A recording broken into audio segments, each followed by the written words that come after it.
Y'all have no idea the chaos that just took place. Happy birthday to you. Happy birthday to you. Star Happy family, birthday, you guys have been with me. Some of you have been with me for almost 10 birthdays. That's crazy. That's amazing. That is crazy. But hey, Star fam, happy birthday. Oh Lord. Thank you all for being here, and thank you all for sending me in so many Latoya, excuse you. And thank you all for sending me your questions for just chatting. This is going to be really, really fun, and I'm glad that we're doing this because if you don't know, Mom, I can't play that. I'm gonna get demonetized. Oh my god. Oh my god. Okay. So just so you know, the reason why Just Chatting started was because we would just be talking about, I would do a live on like the Real Housewives of Beverly Hills, and we would just be talking about all kinds of things. So I was just like, you know what? Let's figure out a place to table these conversations and put them somewhere. And you guys, I don't know who it is, but you guys, we were workshopping names and we came up with Just Chatting. And that's what this is. So if there's anything that you guys want to talk about throughout the week, tonight we're talking about birthday. We love us some NikkiStar. If there's anything else outside of what I'm talking about for that week in my content, leave it for Just Chatting. I'll put up a post. I want to probably put it up every Sunday, and you guys just put your thoughts there. And every Wednesday, if we can, it will be on Wednesday, and we'll do a Just Chatting. And that's what this is about. Latoya, I gotta.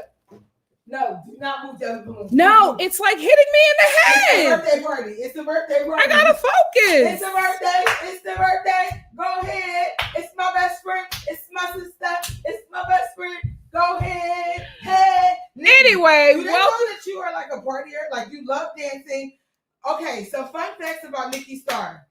And E for Empathy, she came up with, tell us how you guys know Nikki and how long you've been with Nikki. And she's going to pull you up.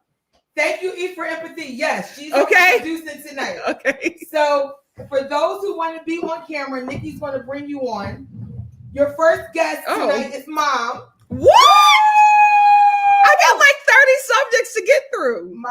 Well, go ahead and get through. Get through. Okay, let me just get through this questions that were sent in, and then we'll because we'll have a birthday party. Yeah, this is both. So what's that buddy sign? Sag. Jeez. Anyway, I don't even know what I was saying, but that's how Just Chatting came up to be, and that is how Just Chatting will evolve from here on out. So thank you all so much for joining me. It is, yes, it's a birthday, but you know we have to do it the old school way, like we've been doing it. We got a new flavor.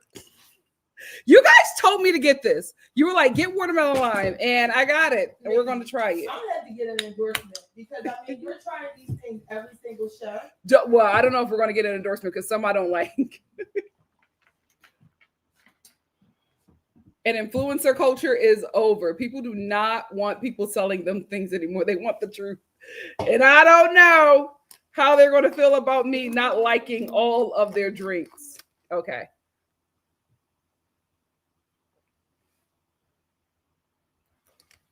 Apparently, I can just tell AI what I want and it builds it for free. Hi, my name is Mia. You okay, Mom? Mm-hmm. This is so odd.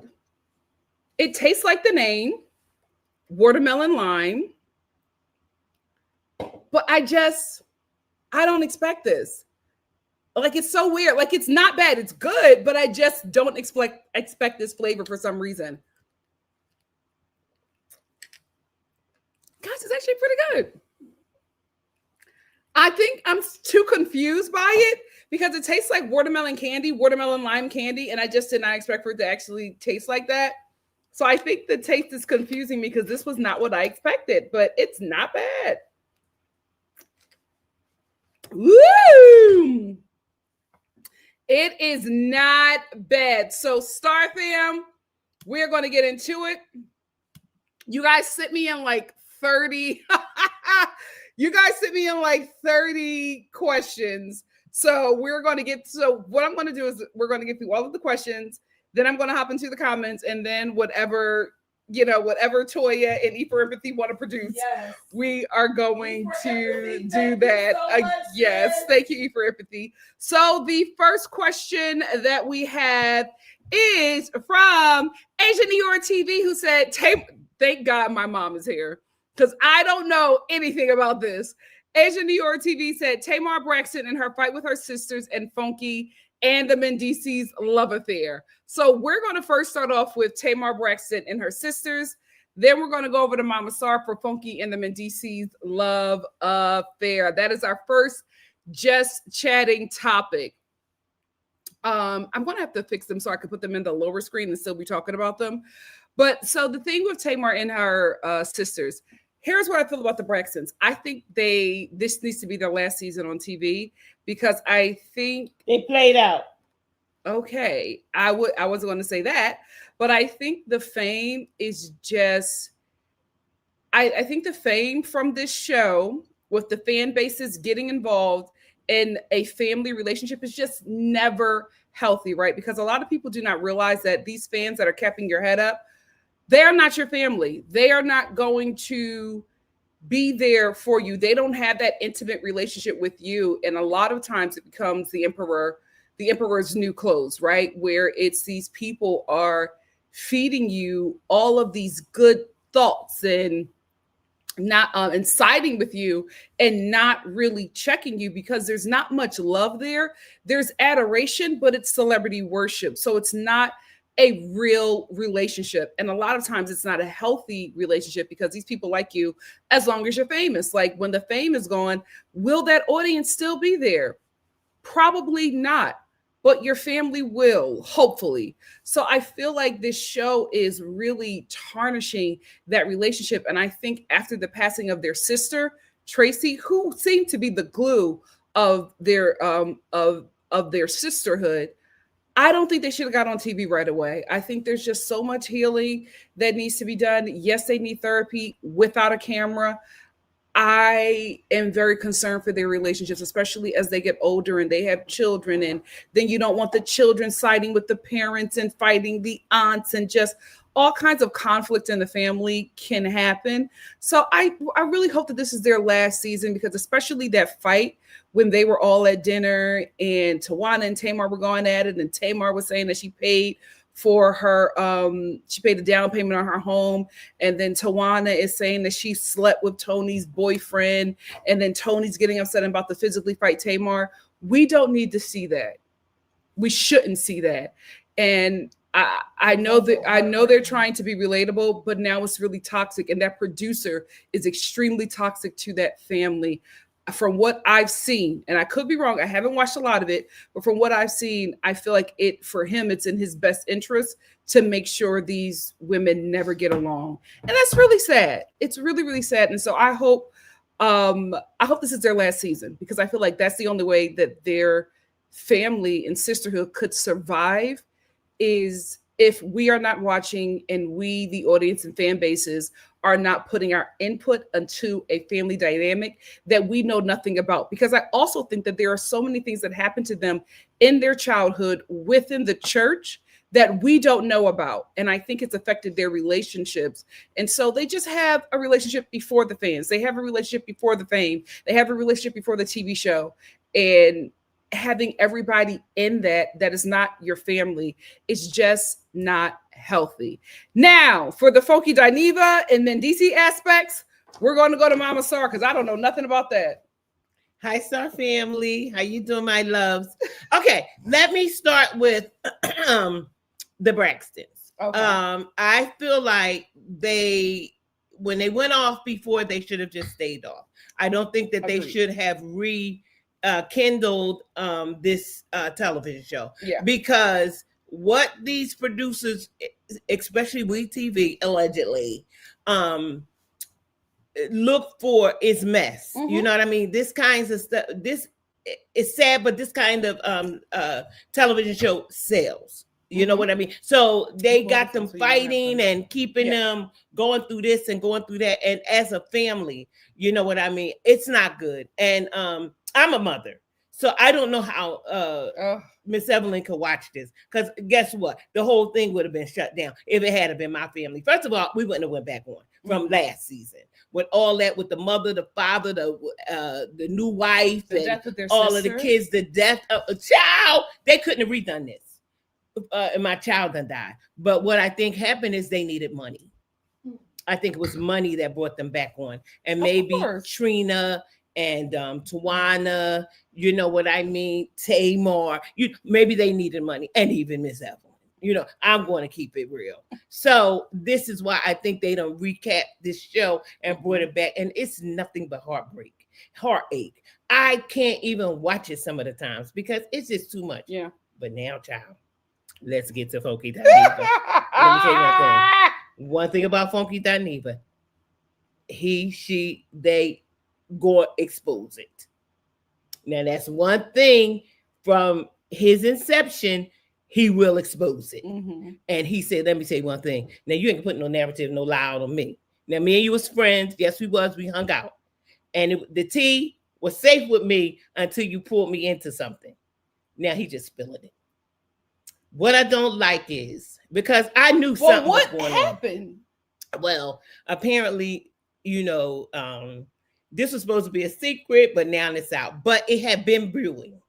I have been seeing little things with Yandy and Mendici, and Mendici is saying, well, now you single my mom and this and that. Mess. So they've been going through something. I've been seeing this before this came up, that they were having a little problem. So it seemed like, you know, she cheated. Now he cheated, you know, because he cheated with somebody else and they found out on the show. And it, you know, these shows is just heartbreaking. It just breaks up families to me.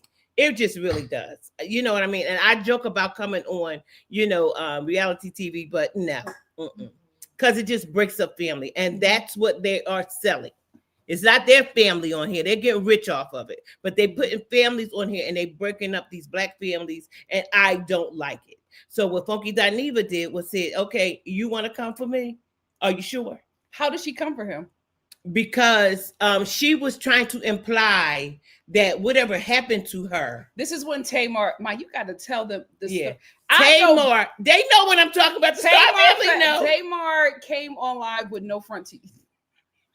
And Tamar is saying that she was implying that Funky Dineva was there. She said that she woke up in a pool of blood. Ugh. And she didn't have no teeth and her nose was broken. And the last person that she was with was Funky Dineva. Mm-hmm. That's what she said. And he said, oh no. And he didn't really give the tea at first. He gave her an opportunity to back out of there. Mm-hmm. He really did. He said, now that's a lie. When we got back to the place, I got my Uber. You went upstairs and I got my Uber and I went home. You did not give me no party. We were just all out.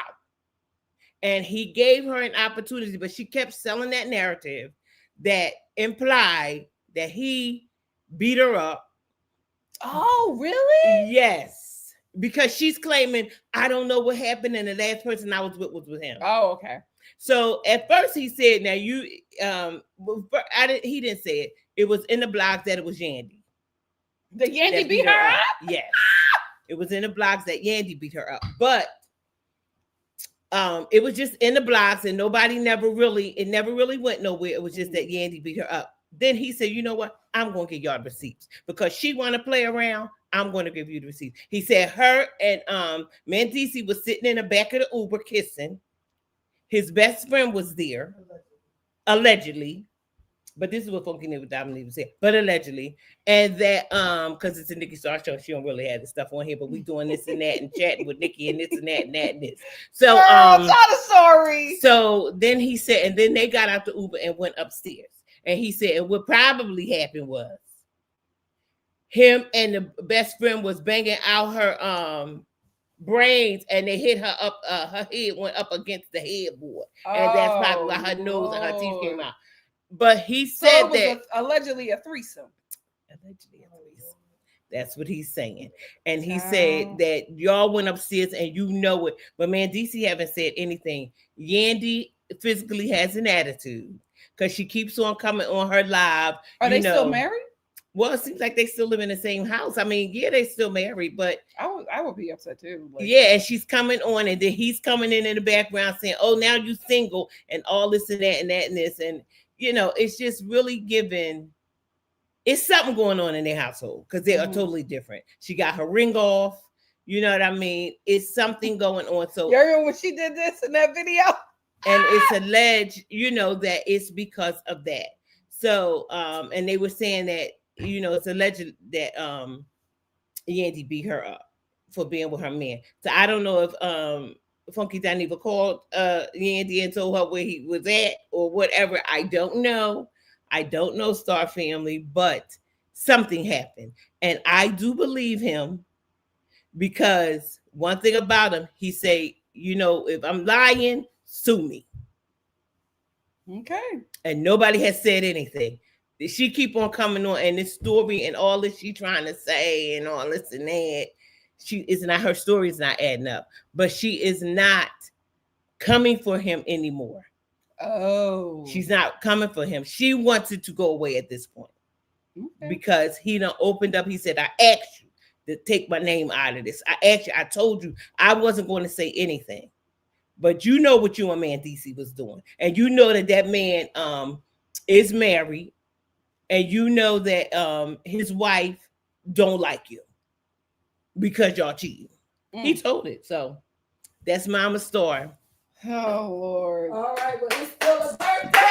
It's still a birthday. It's your birthday. Go ahead. So I hope I answered the question. Thank you. That balloon right there because it still is a party. So it's a party. Sure that people can see the stars. Thank you. NikkiStar. Thank you, Mama Star. Here's the thing I will say. If you're a legitimate celebrity, you should not be having any kind of relationships or friendships with gossip bloggers. Period. What are you doing hanging out? If you're a legitimate celebrity, what are you doing hanging out with a gossip blogger? That's why Beyonce ran away from Jason Lee. You don't want that kind of aura around you. So, I'm glad you said that because I think that people don't understand that these people actually do have a job. Their job is blogging, and their job is also to get gossip. Their job is telling your business. Why are you hanging with him? Exactly. And I think that that's where the lines get blurred, because for real, the influencers and the bloggers and gossip bloggers are not your friends. But they do want to be around the celebrities. Yeah. Because they want to get information. They want to have a good time. But I think that these celebrities need to understand they're just trying to get more tea. Yep. All right, moving on. Moving on. But every time we're moving on, it's a birthday. Mom. It's your birthday. It's your birthday. It's your birthday. It's your birthday. It's your birthday. It's your birthday. It's your birthday. It's your birthday. Okay. So, Asia, I hope we were able to answer your question. Moving on to Hannah. Hannah said the David case and how he had access to Celeste. David, you know who David is? I can't speak to that. No, he's the young man. Yes, the with singer. The girl. So here's the thing. Yeah, I know exactly who it is. I can't speak to that. I can't speak to that. What I know about the case is very chilling and extremely upsetting, to the point where there's certain stuff that I'm just not going to say until like everything is out there. When everything is out, I'll talk about it.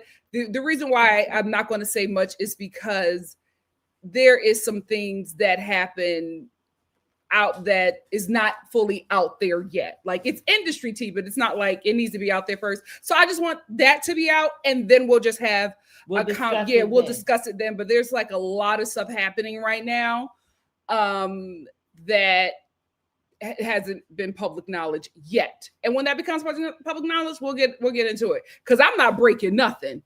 Anyway, I will say this for the young lady, not the young lady, the very young girl, Celeste. I will say it's just so upsetting that this young girl was allowed or to be able wherever to be she was in this grown man's presence. Yeah. I just wish she would have been protected a bit more, especially more like Cassie. Okay. Thank you. Just to protect it a bit more. I'm not, I know the parents are suffering right now, so I don't want to put that on them.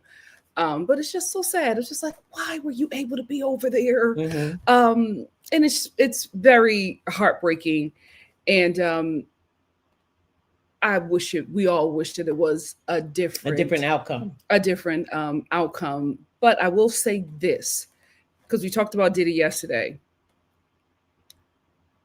Within that environment, a lot of things were allowed because this young man was taking off. And the problem is, people are complicit with evil as long as they believe that they will profit off of it. Because not just this young girl's family, but there are people who work with this man who saw this situation, and nobody saved, like, poor baby. Nobody saved her. Nobody ever says anything. Nobody, it's very unfortunate. Kelly. Mom, you know what I mean? But I'm just saying that in these environments, these kids be, you know what I mean? These kids be in these environments, and no one really says anything until something happens. Yeah. You know what I mean? Like Cassie, before she got with Diddy, she was with somebody else. That was Ryan Leslie. When she was 19. Yeah. So it's unfortunate and it's sad, because this industry I think she was 17 or 18. No, the documentary, they said she was 19. Listen, she moved to New York when she was 18. But got in a relationship with Ryan by the time she was 19. Anyway, they want to make this industry is not safe for women, and it's not safe for young women. It ain't women. safe for men either, it seems like. It ain't safe for anybody. This man it's very unfortunate, because I feel like, from what I know and from what is out there, this young lady, there were a lot of opportunities for adults to step in and save her, and they didn't, unfortunately. So I hope that we were able to answer your question. And when we get more information, Hannah, when there is more release, we will have a more in-depth discussion. Thank you so much. Next up, we have Alex5716 said, what do you think the entertainment industry will look like in 10 years? And what are your best tips for bargain shopping and getting the best deal? So we're going to take the first part of that. What do I think the entertainment industry will look like in 10 years? I am very hopeful for the entertainment industry moving forward. Just like I'm very hopeful for America moving forward. What the entertainment industry is going to look like in 10 years is going to be a very diverse, a very multiple stream platform industry. And I'm not saying streaming service. I don't think that streaming service is going anywhere. I do think that cable is coming back. And I think with cable coming back, I think it will be culture.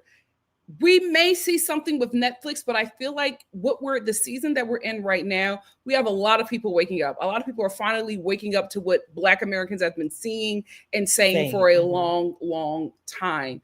And I feel like with everyone waking up and the people realizing their power, I think the people's voices are going to be extremely powerful, and they're going to speak to the industry and let the industry know what they want. Right now, we're in a time where the 1% is telling us what we want, telling us what we want to watch, telling us how we want to watch it, telling us where to watch it. We are in a dictatorship in every aspect, but the dictatorship is from all these billion-dollar companies, right? The presidency is a smokescreen because our president is a billboard. He's easily bought. So we have interferences from other nations, and then we have these big corporations who is running this administration. And I think when the people come together finally, because I think class consciousness is here.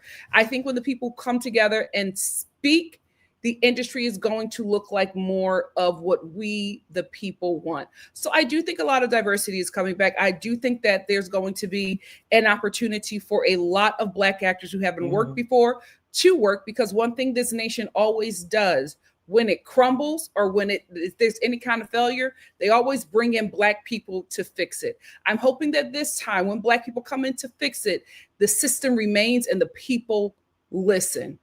It seems like that may be what it is, but I'm very, very hopeful. I feel like right now with the entertainment industry, and it has a lot of things to do with our nation, it has to crumble first so something better can be built. And I think that's what's happening. That's what's going to happen with all of these mergers.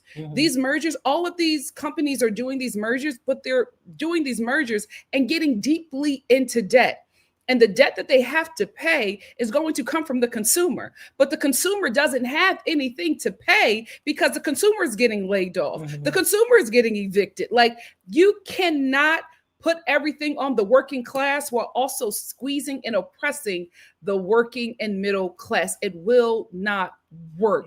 So I think everything is going to crumble first. So it has to look bad, right? That Netflix merger, everybody's scared. Like, it has to look bad because it's going to get really, really bad before it gets substantially better for us all. So I'm very positive about the entertainment industry.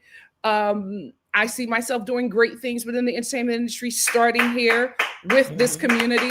We got some good stuff coming, and we're going to be a force within that new movement as well. Mama Star, what do you have to say? I just wanted to say that I think it's going to get safer for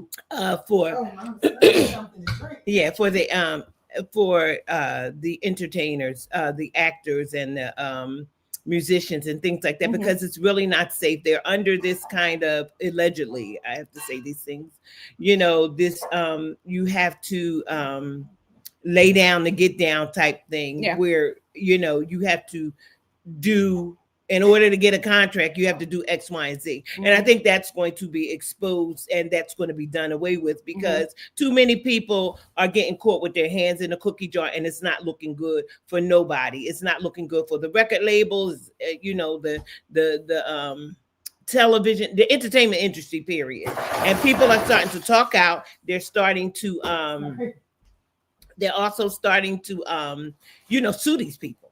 You know what I mean? And when you start taking their money, they get to do something different. They start doing something different, because ultimately that's what they're trying to do, is make money. So when, you have people that exposing what goes on, and that, they'll try to come back to look like they're squeaky clean. So I think the environment for the kid stars and the kids that come in to this entertainment thing will be better. And, the contracts will be different. And that there will be light shedded on all that darkness, Yeah. and they can't be able to operate anymore. So that's what I think. Praise the Lord. Thank you, co-host. Yes, because it's a party. Every pause is a Yes, but it's a Latoya, party. thank you so Toya, much. let her We get got a through this, lot but to you gotta get go through. But this is the party. We, I yeah, went but to we a have a lot to birthday get party. through. I And just gotta Alex said also, and excuse me. No, me and Eat for Empathy planned this party. Okay. Yes, So but you we guys are raining on our parade. but we also have a lot to get We through. have something to So get let through. us get through this and then the let me finish celebration. My portion. I Okay, will. we And will. Eat for I will. Empathy doesn't feel well tonight, so let's just send her some love and light. Love Oh, you, we Eva didn't know Empathy. that. Thank you we so sending much. so much love. And Alex also said, and what are the best tips for bargain shopping and getting the best deals? Well, for me, I always do my seasonal shopping after the season ends. So for me, right now, the best time to get like Halloween and fall stuff is now. The best time to get Christmas stuff is in January. I always get my things when the season is done because that means that stuff is going to be deeply discounted because they got to get rid of it. And now because a lot of people are not shopping, that stuff is going to be dirt cheap. So that's when I would say go shopping. I also am very aware that we are in a buying freeze right now. The poor and working class and middle class, we're speaking with our dollar, and we're just like, right now is not a good time to shop and buy. So I am doing my best to shop with Black owned businesses, Black women owned businesses, and companies and brands and small businesses. Like I'm trying to put as much of my money as I can into smaller businesses, minority owned businesses, LGBTQ owned businesses. I am trying my best to put my dollar into those communities that are being oppressed by this current administration, especially with Black women. It's almost 1 million of us now who are unemployed and out of work. So I am being very conscious about that.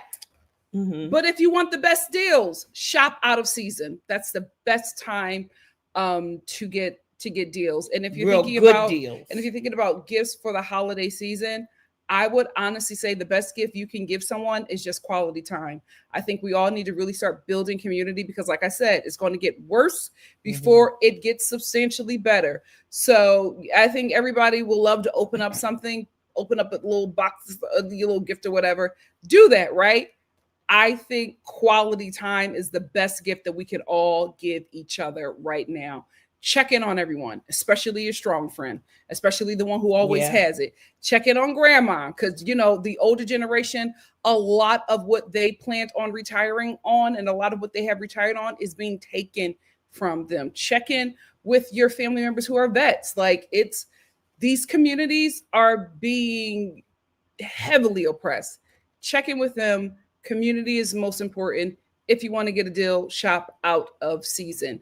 Next up, we have Lane Peterson says, how I got into acting and knew I wanted to pursue it as a career. Oh, thank you so much. Thank you so much, Lane. I got into acting because I had behavioral problems as a kid. My principal, Miss McCarthy, I was doing a lot of fighting in school. I'm from Philly. It's normal. But, you know, everybody was acting like it was a big deal. And, but I was really loved. I told you, my mom was really popular. So I was really popular. And like my mom, they were always, you know, calling my mom and letting my mom know that things were going on with me because the school tried their best not to suspend me. But, you know, it has to happen, especially if the kid is going home with like bruises and stuff. Like stuff needs to be checked. And I absolutely understand that. But my principal was just like, this is a good kid, right? She has a lot of energy. She's very smart. We can't keep up with her. So the stuff that we have, this is what we have for these amount of students.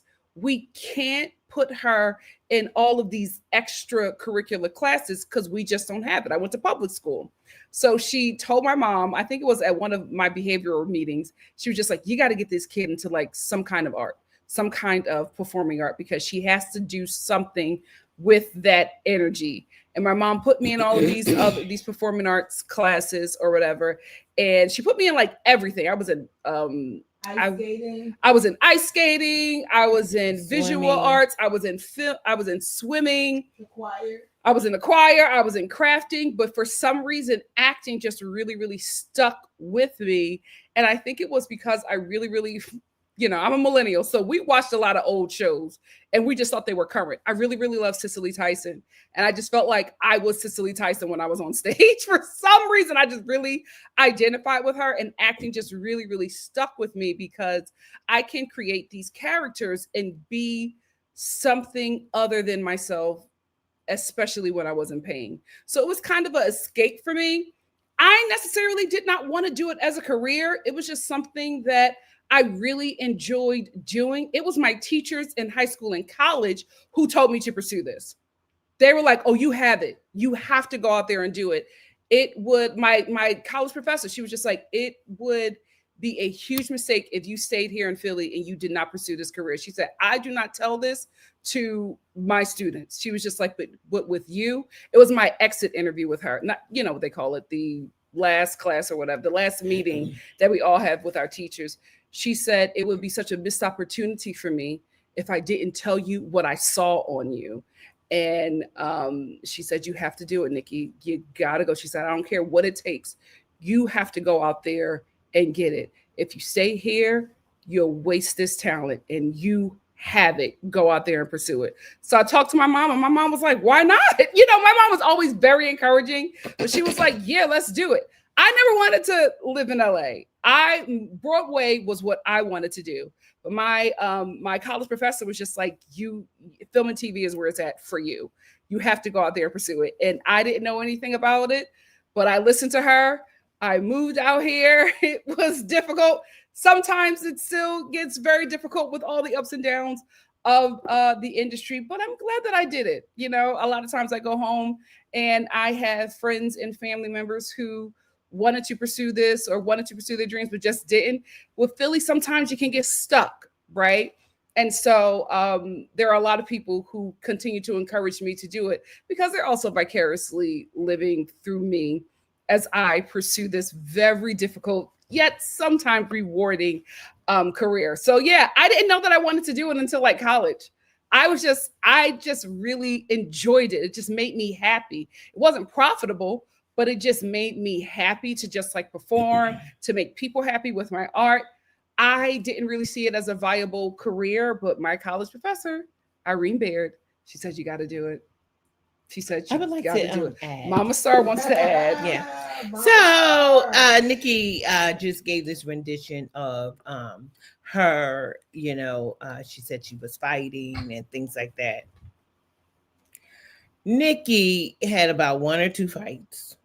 But what the thing was, Nikki was sad because her cousin that's the same age as her. Oh my gosh. She was her best friend, and she passed away suddenly when they were in Oh my God. I think they were in what you was in first grade together, Kindergarten. Mm-hmm. And I, as her mother, never really dealt with that or got her help about that. I didn't even realize that I needed to. And then on top of that, her dad and I broke up. And she was dealing with a lot of things that she couldn't verbalize. It's childhood trauma. And she couldn't verbalize those things. So when somebody would do something to her, she would come back really hard. And that's what it was. Like, so she did mess not with me again. initiate anything. Never. But if somebody never. did something to her, I finished it. She finished it. Period. The repercussions were heavy. Mm-hmm. She told this girl, she said, "Please don't put water in my hair." She was drinking from the water fountain. She said, "Don't put that water in my hair." And the girl was flicking the water in her hair. So she filled up a milk carton with water and poured it, drenched her in her hair. You know what I mean? Like, she would really go to the extremes with it. But she wasn't a fighter. She was jealous of me because I had hair all the way down my back. She wasn't a fighter, but don't mess with her. Yeah. And she would give it to you. Finished it. So her teacher, this was the first time she had taught children of color, and she didn't really know how to deal with it. So she It wasn't my teacher, it was Miss McCarthy, my principal. No, My it teachers was were your black. No, your Mom, my teachers were black. It was the teacher that was going to bring that bus around there about this. No, all of my teachers were black. Miss Metley, Miss Varnes, Miss McCarthy. When we sat in her office, Miss McCarthy was second. Okay. I had to go through the teacher first, and then Miss McCarthy. Who is this white woman that I don't remember? That her and her mother went to the park. Oh, the art teacher, my art teacher, yeah. And this woman, yeah, she knows. This woman called me and she was like, "Oh, Nicole." And then after me and her got to talking, she said, "Well, this is my first year teaching children of color," and I said, "Bingo." There it is right there, because she don't even know what the heck is going on. So then I did talk with the principal. Me and the principal was talking and all of that, trying to figure out, what was going on. But I was oblivious because I was dealing with a crazy man in a divorce, trying to get a divorce. My whole world had just turned upside down because me and him was supposed to go to the moon together. You know what I mean? We were the Huxtables for 5 years. Like, people wanted to be us. We was the couple that they wanted to be. Period. Yeah, you know what I mean? And then, life circumstances, and he just started acting up, and I was in a daze. Mom, I didn't even I need help. They know about the drugs, Mom. It's okay. Oh, okay. Oh God, the Star family knows everything. They've been here for a long time, but Mommy's trying to dance around it. And also, I'm a child of the 90s. So hello, I'm an American child of the 90s. We were affected by the crack epidemic. Anyway, that's how you had told them. I've been told them that. That's how I told them about how people used to make fun of me and sing that song. Your daddy's on crack, right? Nikki, yeah. Birthday live. Okay. Oh, Inner city kids are brutal. Anyway, that's how I got into acting. So I hope I answered your question. I hope I answered your question, Lane. Next up, we have Cam. I thought it was Carmen Sandy. Cam and Sandy said Alondria's multiple achievements, including awards appearances and photo shoots. Cameron, I am absolutely going to talk about Alondria, but I am starting a new segment, and that is going to debut on Monday. So she's going to have a whole section, but we are going to talk about that because I've been taking notes of everything that she's doing, and I'm so proud. But that is going to be on Monday. I'm going to cover her and a few other subjects. And also, can I say something really quickly with that? And Orlandria, honey, look for a baby. I'm gonna say this again on the live on Monday too. But she said, okay, y'all want it, I'm about to give it to y'all. I'm tired of hiding and all of that. I'm getting ready to give y'all everything. So she can give us everything with her and Nick. Thank you, President and CEO of NikkiNicoleStar Nation. Yes. I hope I answered your question, Cameron. Check back on Monday. Sick with it said your all-time top 10 reality TV moments. My all-time top 10 reality TV moments. In no particular order. Little Women. Yes! I already did. Toya, you're on the delay. Thank you. Little Women, I think Houston, where they were all in a pizza. They were all with Rochelle. Y'all remember that season where they were all at this pizza place, and Rochelle was somebody that they did not like. She came with her average height cousins. Bingo. And they tried to jump her, and her average height cousins jumped all of them. And it was just a brawl. Like everybody was fighting. One girl had a pizza pan. She was beating people. It's one of my top reality TV moments because I had never seen anything like that before in my life. Like it was insane. My next reality TV moment would be you guys do not remember this. I feel like I'm the only one who remembers this, but if you used to watch MTV's Next back in the day, there was a guy, and he was so awful, but he was always like, the girls never lasted long enough for them to remove themselves. Like back then, you couldn't remove yourself from the show. Like the guy or the girl who was picking had to say they don't want to be with you anymore. And there was one girl who the guy really, really liked, but he was an awful person. And she tried her best for this guy to cut her. He would not cut her. So they were at a cafe and they were eating, and she was just like, I have made myself so terrible because I don't like you as a person. You're not a good guy, and I don't want you to pick me. But she was just like, as this day goes on, I feel like you are interested in me and you're going to pick me to be with you in the end, and I don't want to be, and this is the only way I can get out of this date. And she peed on herself. She peed on herself. I could not believe it. Wow. The guy was like, excuse me, get out of here. You're disgusting. I will never forget that. My next reality TV moment is I Love New York. And that's when she was in the kitchen and the men were cooking for her. And I forget this guy's name, but him and her were like arguing in an endearing way. It was so crazy. And they were arguing over breakfast. And she was like, he was like, how do you want your eggs? And she said, scrambled with cheese, nigga. And he was like, that's how I'm gonna do it. And they were like yelling at each other about this breakfast. And she was like, yeah, that's what I want from my man. And it was absolute insanity, but it was such iconic reality TV. Oh. The next moment would be Flavor of Love, when I forget her name. It's not Delicious, but y'all remember when they were on the stairs, and I forget her name, but she was so funny, and she defecated on herself. Do y'all remember? My God. Oh my God. Everybody was just like, what is that smell? And she was just like, listen, the liquor was flowing, and I'm a lightweight, so I don't be drinking all like that. And I drank a little bit too much Hennessy, and I couldn't hold myself. So she didn't want to leave the scene. So she stayed in the scene and she defecated on herself. And everybody was like, you could have left. What is her name? Oh my goodness. I don't want to know. Another top reality TV moment is Flavor of Love again. Oh, I hated that And show. there was, I forget her name. Please, I know y'all know the names in the comments. And I'm only going to get 5 because we got so much to get through. No, we got one. Moscato. No, I already did. I'll do that. I'll do 6. And it was, Because that's my favorite. I think her name, was it Hottie? I don't think it was Hottie, but it was her and this white girl. And this white girl was like kind of bullying her because she just kept on, she thought that she was better than her, right? She was just like, Flavor's going to pick me. He's not, he would never be interested in a woman like you.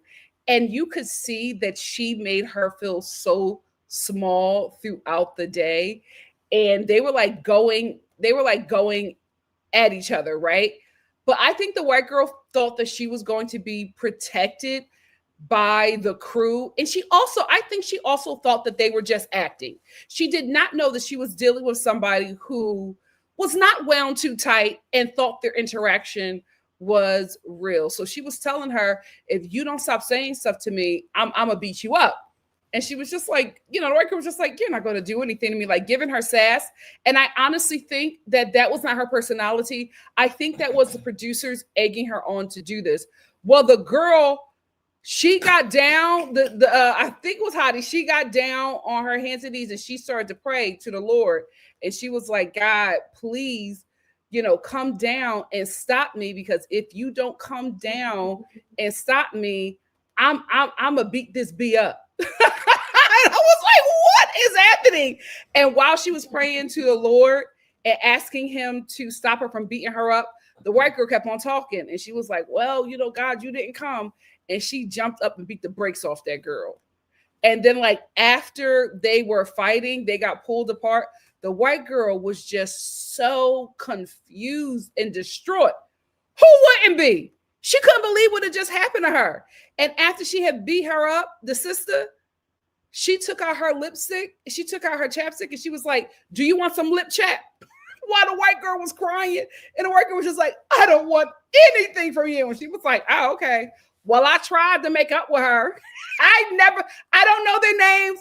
I never forgot that moment because it was just so, like, again, reality TV back in the day was weird. Like you could do anything. I had never seen anything like that. And the last one is, you love your Moscato. This is Little Women Atlanta. I forget this girl's name, but she was from Little Women, New York. She had a little alcohol problem. And she was fat shaming one of the girls who her husband both of them was big. Her husband were overweight, and they had leg problems because they were little people. You can't be overweight as a little person. And so she was trying her best, and she was on a diet. And the girl from New York, Little Women, New York, she fat shamed her, and she ran over. And the girl that she fat shamed ran over to her with her fries, and she was just like, I didn't even eat my fries. I only ate one fry. So who's fat now? She was just like, I am not fat. I am on my diet. I only ate one fry. So then the girl from Little Woman, New York, everybody was coming to the defense of the girl that she was fat shaming. She just lined them up. And she started reading everybody. And one of the friends was just like, girl, you have to stop drinking because it's seeming like you're having a problem. And she was just like, I do not have a problem. And you can't talk about me. The black girl, what is her name? Tanya. She was like, you can't talk about me and my drinking because I know you love your Moscato. And everybody was like, oh, how dare you? Because I guess this girl wasn't known to drink. But after she said that to her, Tanya, the black girl from Little Women Atlanta, she was just like calm. She tried to come in and be, because Tanya is the oldest, so she tried to come in and be very motherly, and she was just like, Tanya, you better get away from me because you're starting to act like a monkey on my back. All Tanya heard was monkey. This little person was sitting at a bar in a high chair. As soon as she called Tanya a monkey, Tanya took the legs of that chair and threw that girl out the chair, and all you could hear was this plop, and it was her on the ground plopping, and you could see the camera shaking and producers running, trying to get her because she's a little person, and throwing her from such a high, such a high place could really harm her. But I guess because she was so drunk, nothing broke. Oh my God, this is terrible. Anyway, I'm only giving 6. There's so many more, but I could only give 6 because this was on the fly.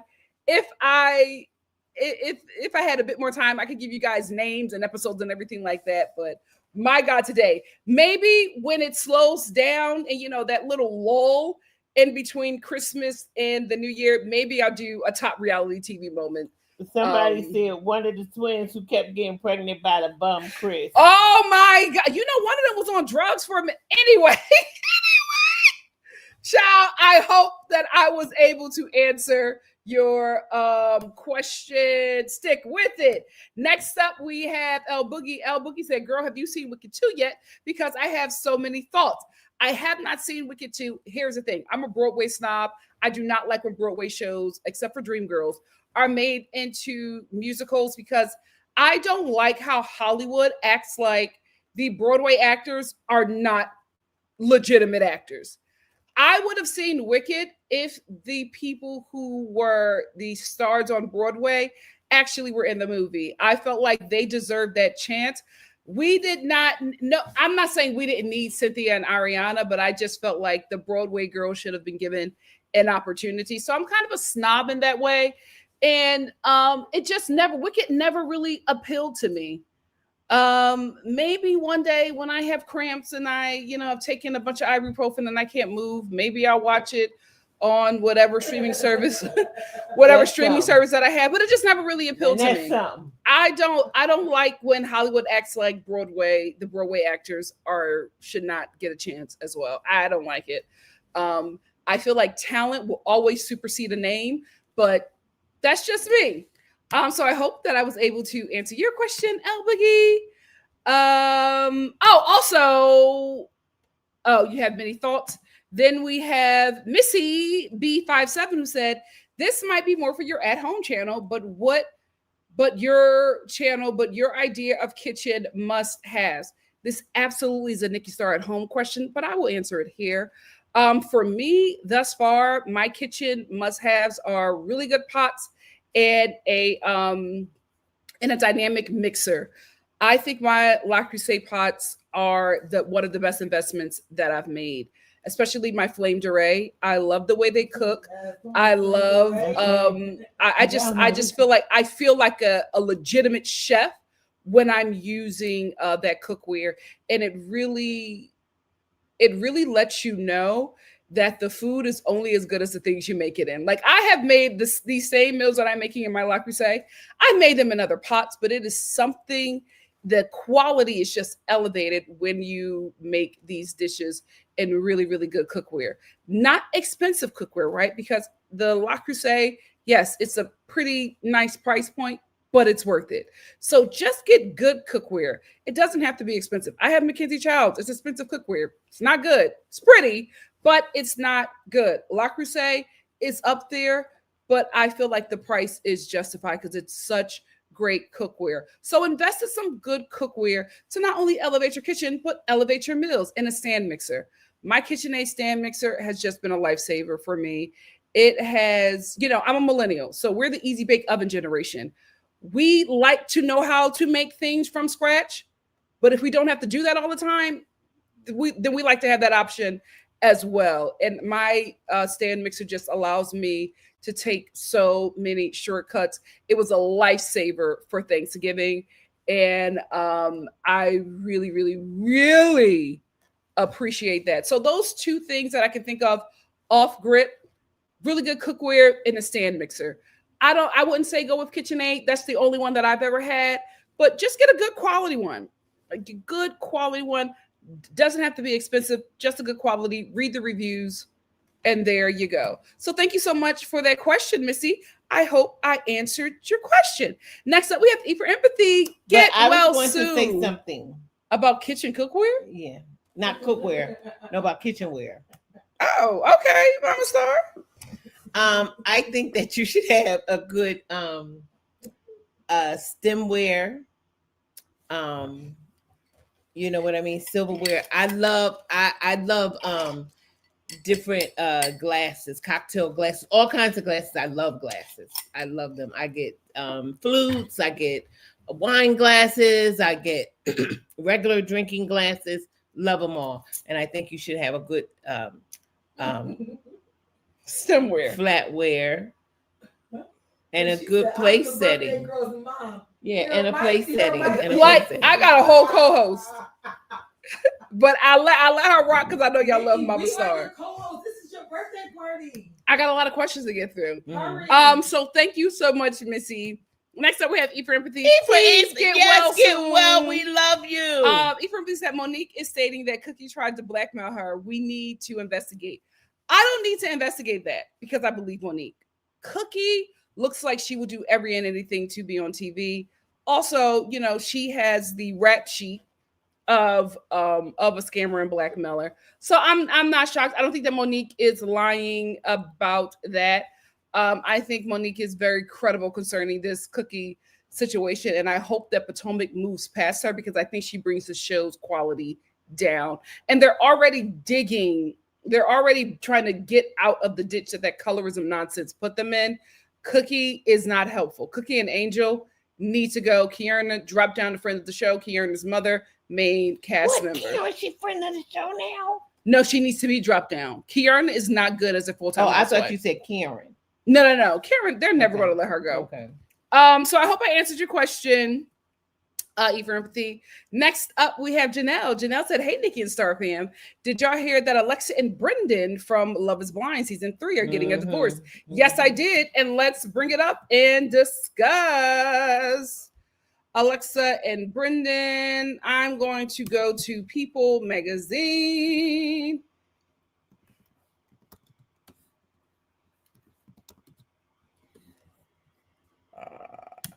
Alexa and Brendan. Love is Blind.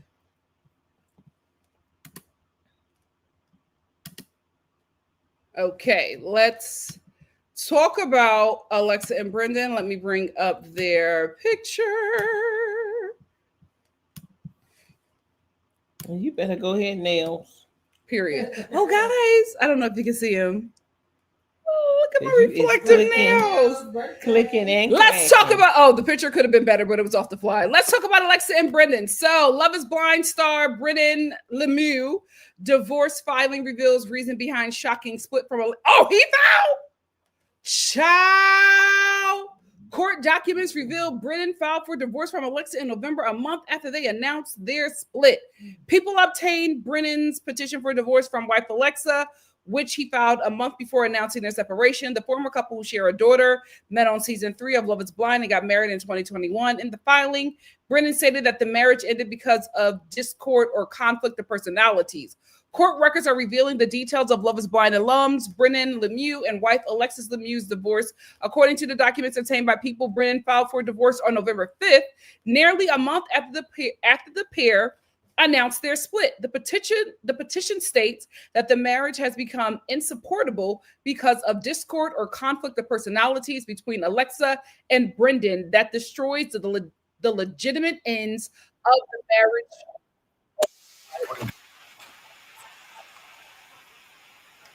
That wasn't Nikki.Star family. Oh my God. People in these commercials. The petition states that the marriage has become insupportable because of discord or conflict of personalities between Alexa and Brennan that destroys the legitimate ends of the marriage relationship and prevents any reasonable expectations of reconciliation. It further indicates that the former couple plan on coming to a written agreement outside of the court regarding custody of their 17-month-old daughter, Vienna, and division of their community property, while Brennan requested that he keep any assets he obtained before marriage. On Wednesday, December 3rd, Alexa revealed that she and Brendan were going their separate ways more than 4 years after tying the knot in a lengthy Instagram post.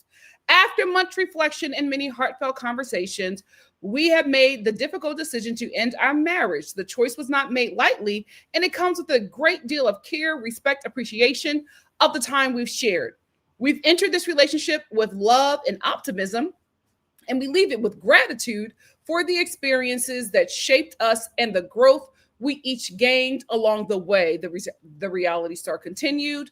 While our journey as a married couple is coming to an end, we remain supportive of one another, devoted to our daughter, and committed to navigating this transition with compassion.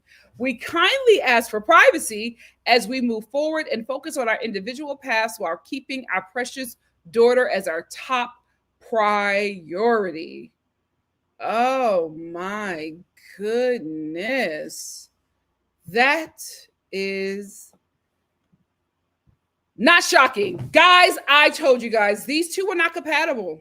And I feel like I think when this all comes out, we are going to find out when the documentary is done about this show, we're going to find out that a lot of people are pressured to get married and to stay married. And I also think that a lot of people are also, there's probably allegedly, maybe just a contract or something. A contract or some financial compensation. Yeah. And staying together to further the success of the show. Yeah. So I think that's going to come up a lot with these couples. But these two were not compatible. They were so different. I know people do the whole opposites attract, but I knew that at some point Alexa was going to fall out of the adornment of this whole situation because she is the type of woman who needs a very different man than Brennan is. And it seems like Brennan, just because he was so happy to have a woman like her, he fell in her shadow. And I think when you bring in a child into a relationship like this, where it has to be equality and respect, because you both have to be able to give your input and come to an agreement on how this child is reared up, dynamics start to shift. Because if one person was leading out before, now we have this person coming in because there is a child there that they care about and is part of them, and they want to have input in that. That creates conflict because it's just like, I've been leading out this entire time. Now here you come with these opinions. You're a little too late. And I think that's probably what happened in that dynamic. I think Brennan probably wanted a bit more control and say so than he had before but I think he was fine letting her be the star, fine in the shadow, but fine letting her lead out in a certain way, because he was really so happy to be chosen by her and to be a part of her family. But I think when it came to the child, I think he wanted a bit more, and I don't think she wanted to give that, and I think that caused a conflict. This is all just my thoughts. I could absolutely be wrong, but I never saw these two working out because I never saw them as being compatible. I was actually shocked that they made it to 4 years. I was actually really, really, really shocked that they made it to 4 years, unfortunately. But I feel like with the pressures of the show and the popularity, and you all of a sudden your relationship is funding your life, you are willing to overlook certain things because this relationship has now become a job. And so you look at it no longer as a relationship, but it's just like, I could say this job one more year. And after this year, I'm gonna move on to something different. After this year, you know what I mean? So I think that probably happened there as well. But these two were just never a good combination. And we even saw it at the reunion, how they were acting. It was like, this dynamic, it's not sustainable. It could do good for a while, but it's not sustainable. So I'm actually not shocked. I said it then when I was reviewing the show that I didn't see these two staying together for a very long time. And it's unfortunate. It really, really is. Like, you don't want any marriage to fall apart, because it's so, especially when children are involved. Yeah. But I just think that they did it because a lot of pressure from the show, and then being pseudo celebrities, and a lot of that comes into play. I think if monies and celebrity and fame and all that wasn't attached to this relationship, I don't think it would have made it out of the pods. That's my opinion. Did you have anything to say? Yes, I do. Did you watch this season? No, I didn't, Oh and my I God. don't care to watch it. Oh, But my point that I will make really briefly is, it's unfair that they brought a child into this. You know what I mean? And now the child has to deal with the separation or the divorce of parents. yeah. And that's really hard on kids. Yeah. It really, really is. And this is something that y'all didn't have to do. Y'all didn't have to bring this child in to the world, knowing that y'all really didn't, feel each other, or really didn't see a life together, to death do your part. You understand what I'm saying? And that's really sad. That's where, I feel, heartbreaking, heartbreak for. And also I agree with Nikki. I think it had something to do with money, that they had to stay in a contract for the show and I think the contract has come to an end, and they just decided to run for the hills. So that's Mama Star on it. Didn't watch the show, but got an opinion. Yes, Oh my gosh. Because it's so sad for kids. It really, really it's is. sad for kids. But I also will say this. I don't think that they created this life I don't think so and either. brought this life into the world thinking that they wouldn't make it. I don't think so either. That girl, she really wanted to be married. I don't think Yeah. so either. I'm saying that's why you And put that- in the work. Yes, but that plays into the role a lot with Yeah. women. It's like, oh, I'm turning 30 or I'm over 30 Yeah. and I need I want to these have, things. And then you get them and you're just like, oh, this isn't what I wanted. yeah. But Yeah. society made me believe that, and family pressures made me believe that. And now So- you have this kid that will grow up with two different households, and you Mhm. don't know how that's going to pan out with the child's life. Yeah. And then the child needs therapy. You know what I mean? I've seen it play out. Well, yeah. too Praying the many best for the times. baby. Praying the best that Yeah. they do this amicably, Mhm. amicably, and that they put the child first. Everybody says that, right? And then it gets messy. So I hope it's a quick, speedy, and friendly divorce for the both of them. And I think it already seems to be a healthy separation, since they're not involving the courts with their with custody. So it already seems that they come to something. I just hope that it stays that way. But it starts off really nice, and then candy and tie, and then it gets messy. So I hope your question. Oh wait. Oh my gosh, hold on. Where am I at?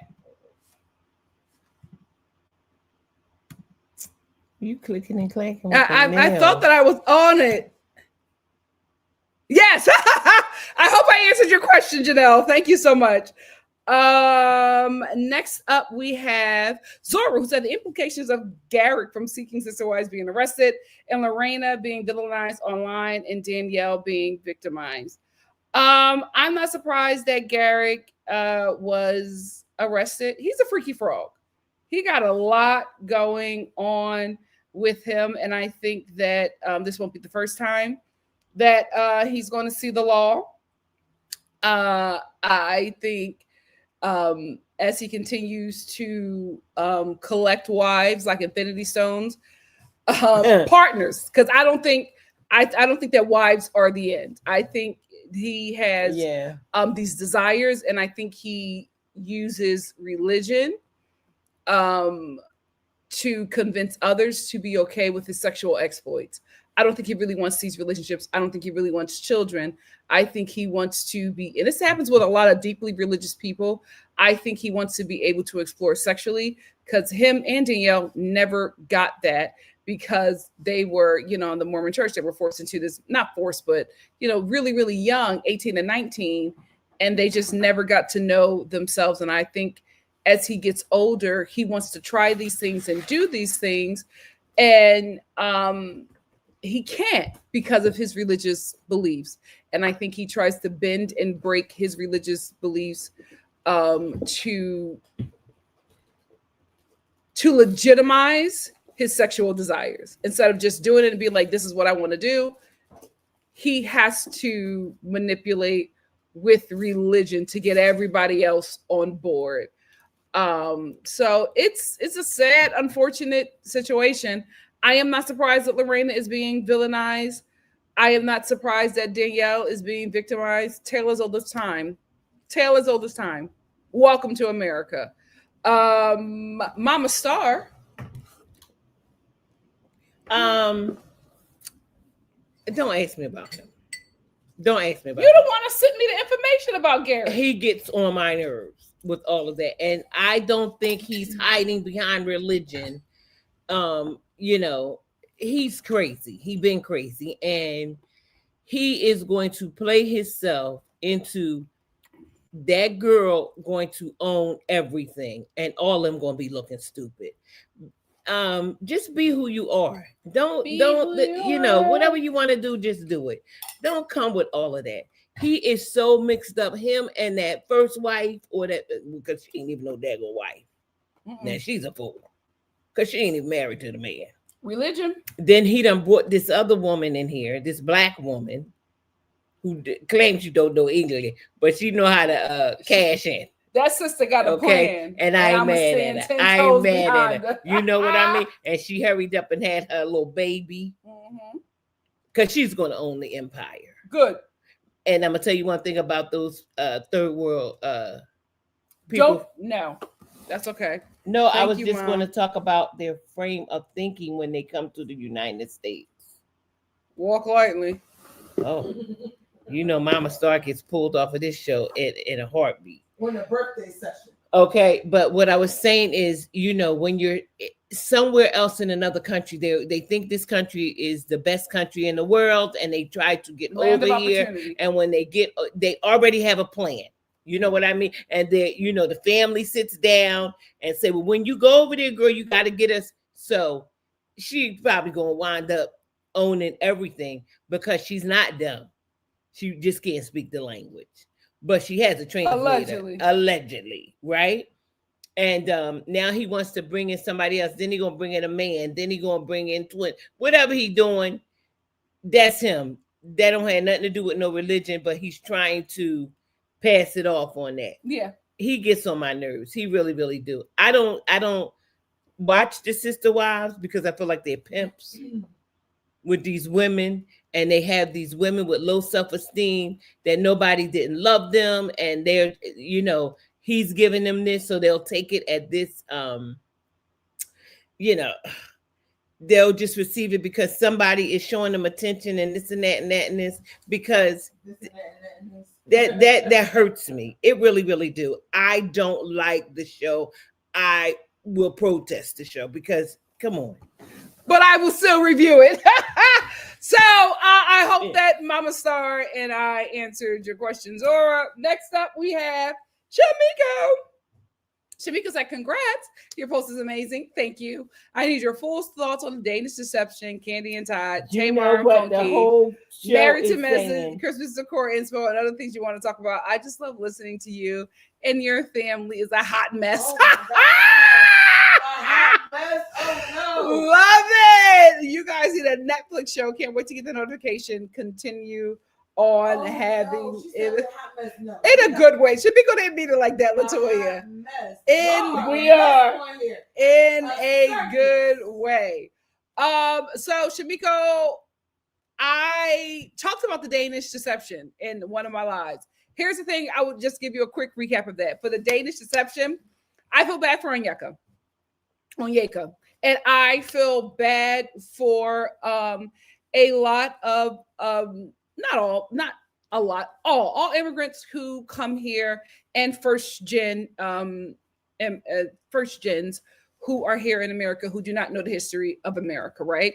And because they do not know the history, and in their mindset, they think to have the American dream, they have to assimilate to white supremacy, right? They have to assimilate to whiteness.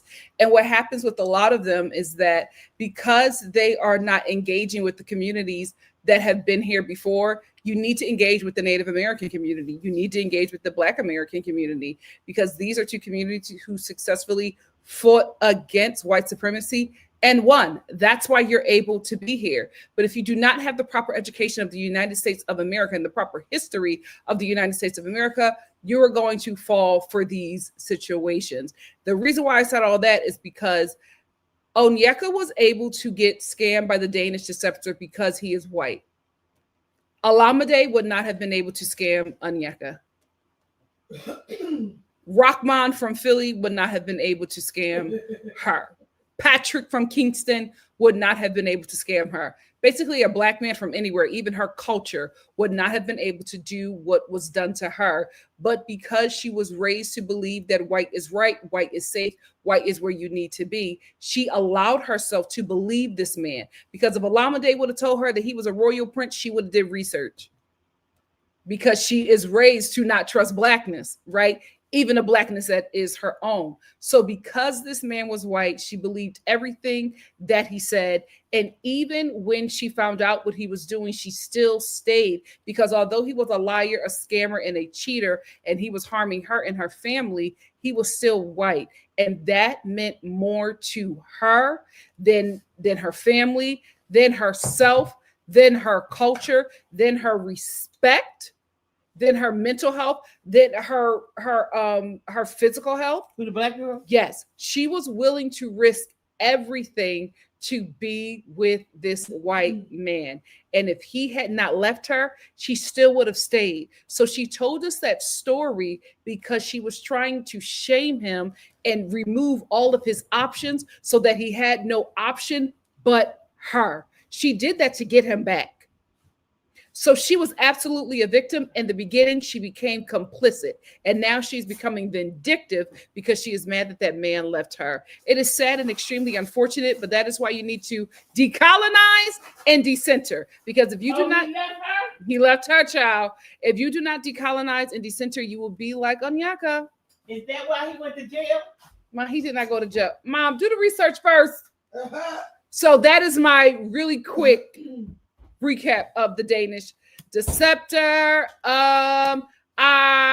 Next up, Candy and Todd. I talked about Candy and Todd. Very sad. It's very, very sad. I hate to say it, but it's starting to look like Mama Joyce was right.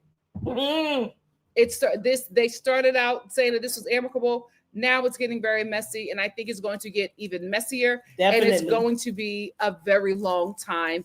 And I think all the gloves are going to be off. And I think as it gets messier and messier, I think the secrets are going to come out. It's just, It's going to be very, very embarrassing. And it's unfortunate, especially it's happened to somebody like Candy, who we know and love. The signs were there. I hate to say it. The signs were there. And I think she wants to play fair. I don't think Todd wants to play fair. What do you have to say, Mama Star? I think, Candy is one of those people that make lemonade out of lemons. And whenever something comes up, she finds a way to make money out of it. And I think that's what she's going to do with this situation. Absolutely. Although Todd is revealing everything, at some point, I think she's going to stop and just give him what he wants. Yeah. And just go ahead on, so that it won't drag her family, because there is a lot of things that probably they did that he can reveal, and she doesn't want it revealed. So I believe that at some point she'll say, listen, get a lawyer to say, I'll give him certain amount of million, and they can work out the kids where he's with the kids, but they have joint custody, but he can have the kids a certain amount of time and she'll pay him or whatever. She's going to stop it at some point. She's just trying to get a foot on it. And it is really sad, because those kids love both of them. Yeah. And they be with Todd a lot, and he's playing off of that. But I do believe that also Todd has a little vindictiveness in his heart about his mother. Oh, absolutely. Because, they never respected his mother. Mama Joyce says some mean things about his mother. And I feel like he done stuck the knife in and he's turning it.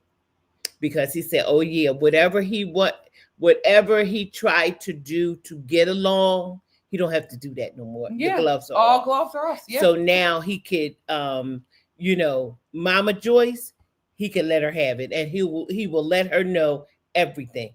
But Candy don't want everything to come out. He's seeing somebody else, or been seeing somebody else. She been knew that.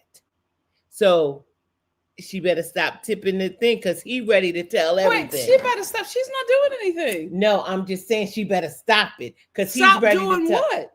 Stop what he's doing. Just pay him the money and shut him up. Because when she pay him the money, it's going to be an NDA. That's going to be signed. Also, I hope she doesn't let her mother get involved, because I think he got unfinished business with the mama. And I think he could get really, really messy with him and the mom. So, girl, give him what he wants. Yeah, let him go. Give him what he wants and let him go. Let him go. Also, we talked about Tamar and Fookie even Married to Medicine. Y'all know I can't talk about Married to Medicine. I will say I wouldn't want my doctor on a reality TV show. They are a mess. Christmas decor inspo. If you want to know about all of my Christmas stuff, please follow me at my home channel, NikkiStar at Home. I'm doing Vlogmas. Stuff that I'm filming today is going to be up tomorrow for Vlogmas. Right now, Vlogmas is a little disjointed this week. This is my birthday week. And my family's preparing stuff, a lot of stuff I don't know about. So I'm trying to including his birthday live. So I'm trying to be as consistent that I can, but it's birthday week, so I'm giving myself a little leeway. Next week will be a little bit more structured, as I should. I deserve. But moving forward, oh my God, these balloons.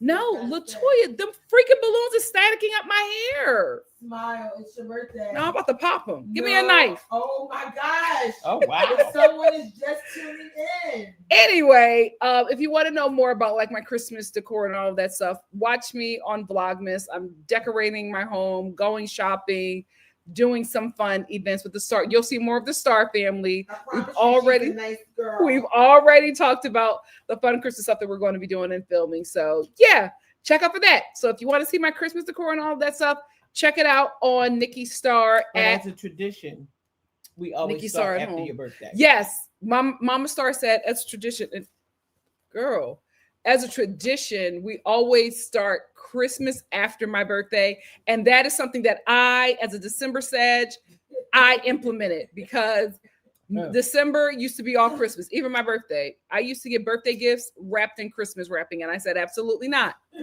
I am separate from Christmas. So in my family, Christmas does not start until the Monday after my birthday. So if Excuse me. so basically if it's not like a Monday after my birthday, Christmas doesn't start until like the 8th or whatever.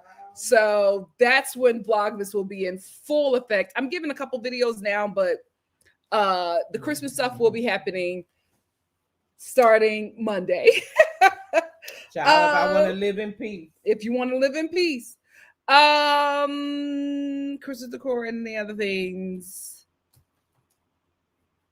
Oh, okay, that's it. In the Netflix show, I told you the only way I would do any reality TV with this family is if we are the executive producers or if it's a travel show. I would love to do something. Yeah, I would love to do something fun and upbeat. I don't want to do the Braxtons. Absolutely not.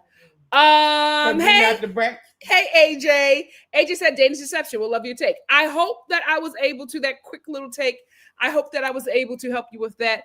If not, I'm also going to tag the Danish Deception video that I did about Onyeka. I'm going to tag that in this video so you guys could check that out if you want to. Thank you, AJ. Spitzy, my love, said Garrett getting arrested. We covered that. Welcome to Derry. Welcome to Derry. I will upload those videos next week and then we'll go into lives. Here's the thing. I'm a little behind on Derry. So the first reviews that I'm going to do are going to be recorded so that we can catch up. And then the end one will be lives because I know there's something that we want to discuss. But so far, so good. My mom hates it. Hate it. She said this is demonic. Yes, welcome to Derry. My Mama Star does not like it. Also, Nikki the first episode when the woman had that baby, I was out. That was it. 90 Day the Other Way. I have to catch up. I will start reviewing that again. Luigi may walk. Luigi may walk. They didn't read him as Miranda's child. Luigi may walk. And my God, today, if he walks and starts talking, I think he's a puzzle piece in the collapse of America. Poor guy. What a lot to put on him, but I think he's a very important puzzle piece. So we'll see about that. My B-Day plans, I don't know. The Star family is planning that, and everything has been a surprise thus far. And I absolutely like that because I don't know, this birthday's just been very weird for me. So I like the fact that they're taking charge and like doing everything because you take charge every year. Y'all take charge everywhere, but I normally have a lot of stuff that I want to do and I tell them that they have to show up. Now I just let them have it and take it. Because you also know I like to celebrate my birthday outside of the country, but it's not safe to travel right now. So, but the Star family, it ain't safe. But my family, they got it. So everything is a surprise. We're doing something tonight. I don't know what, but they said they just let me know to be ready. And I love it. It's been a really, really good birthday. So thank you so much, Spency. I got that one. Thanks again, Spency. Next up, we have Hannah. Hannah said, how are you able to decenter men and religion on a daily basis? The returns of eating disorder links to the rise of fascism. The way I'm able to decenter men, I won't say came easy to me, but I realized that I was already doing that because I come from a woman-dominated family.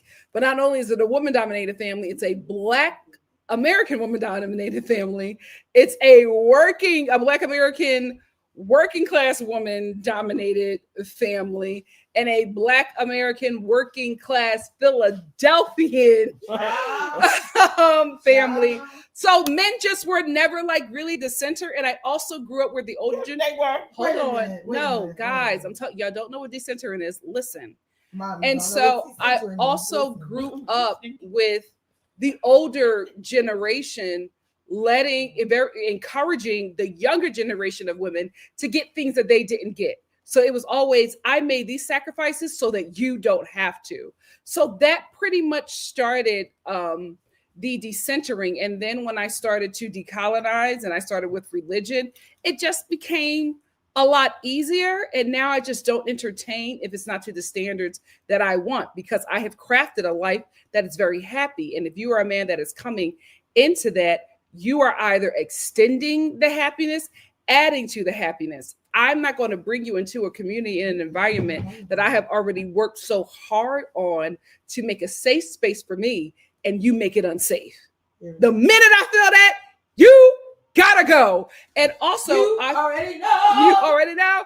And I also do not prioritize male relationships over my woman relationships, right? I don't see a relationship that I'm in with a boyfriend or a husband more important than a relationship with my mom, more important than a relationship with my sisters, more important than a relationship with my best friend. I feel like all of those, my best friends, I feel like all of those relationships are very important, and all of those relationships got me to be the person that I am today. So I need to nourish those relationships just like I would nourish this relationship, but I'm not going to throw away those relationships to appease this one, because, and I also don't want a partner who will want to isolate me that way, because why do you want to isolate me from the community who made me into the woman that you desire? So decentering becomes a lot easier the older you get, because it's just something about that brain developing. It's something about the experience that you have as a woman, and you realize how society switches up on you as soon as you age out of the age of consent, right? And then as soon as you pass 25, it's a totally different take. And as soon as you get to 30, it's a totally different take.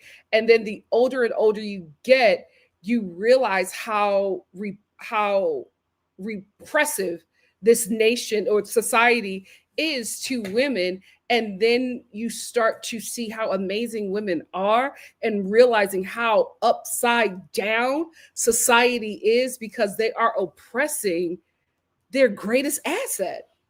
So it just becomes a lot easier. I will say that it just becomes a lot easier the older you get. But once you decolonize and you realize that patriarchy is a symptom of white supremacy, once you start to do that, it just becomes a lot easier to do, because you're noticing things. You become woke and you just start to see things, and you look at things a bit differently, and you just have to act according to the knowledge that you have received.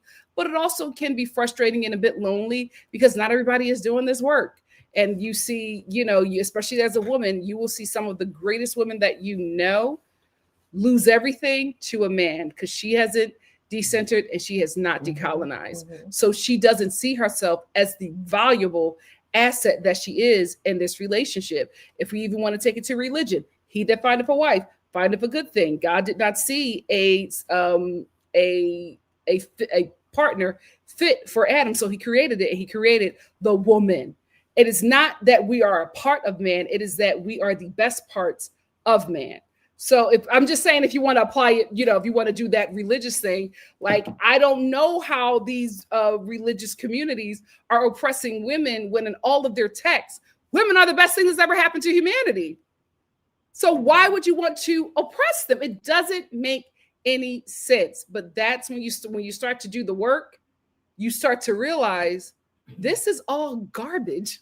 I'm believing nonsense. I am able to do so many great things.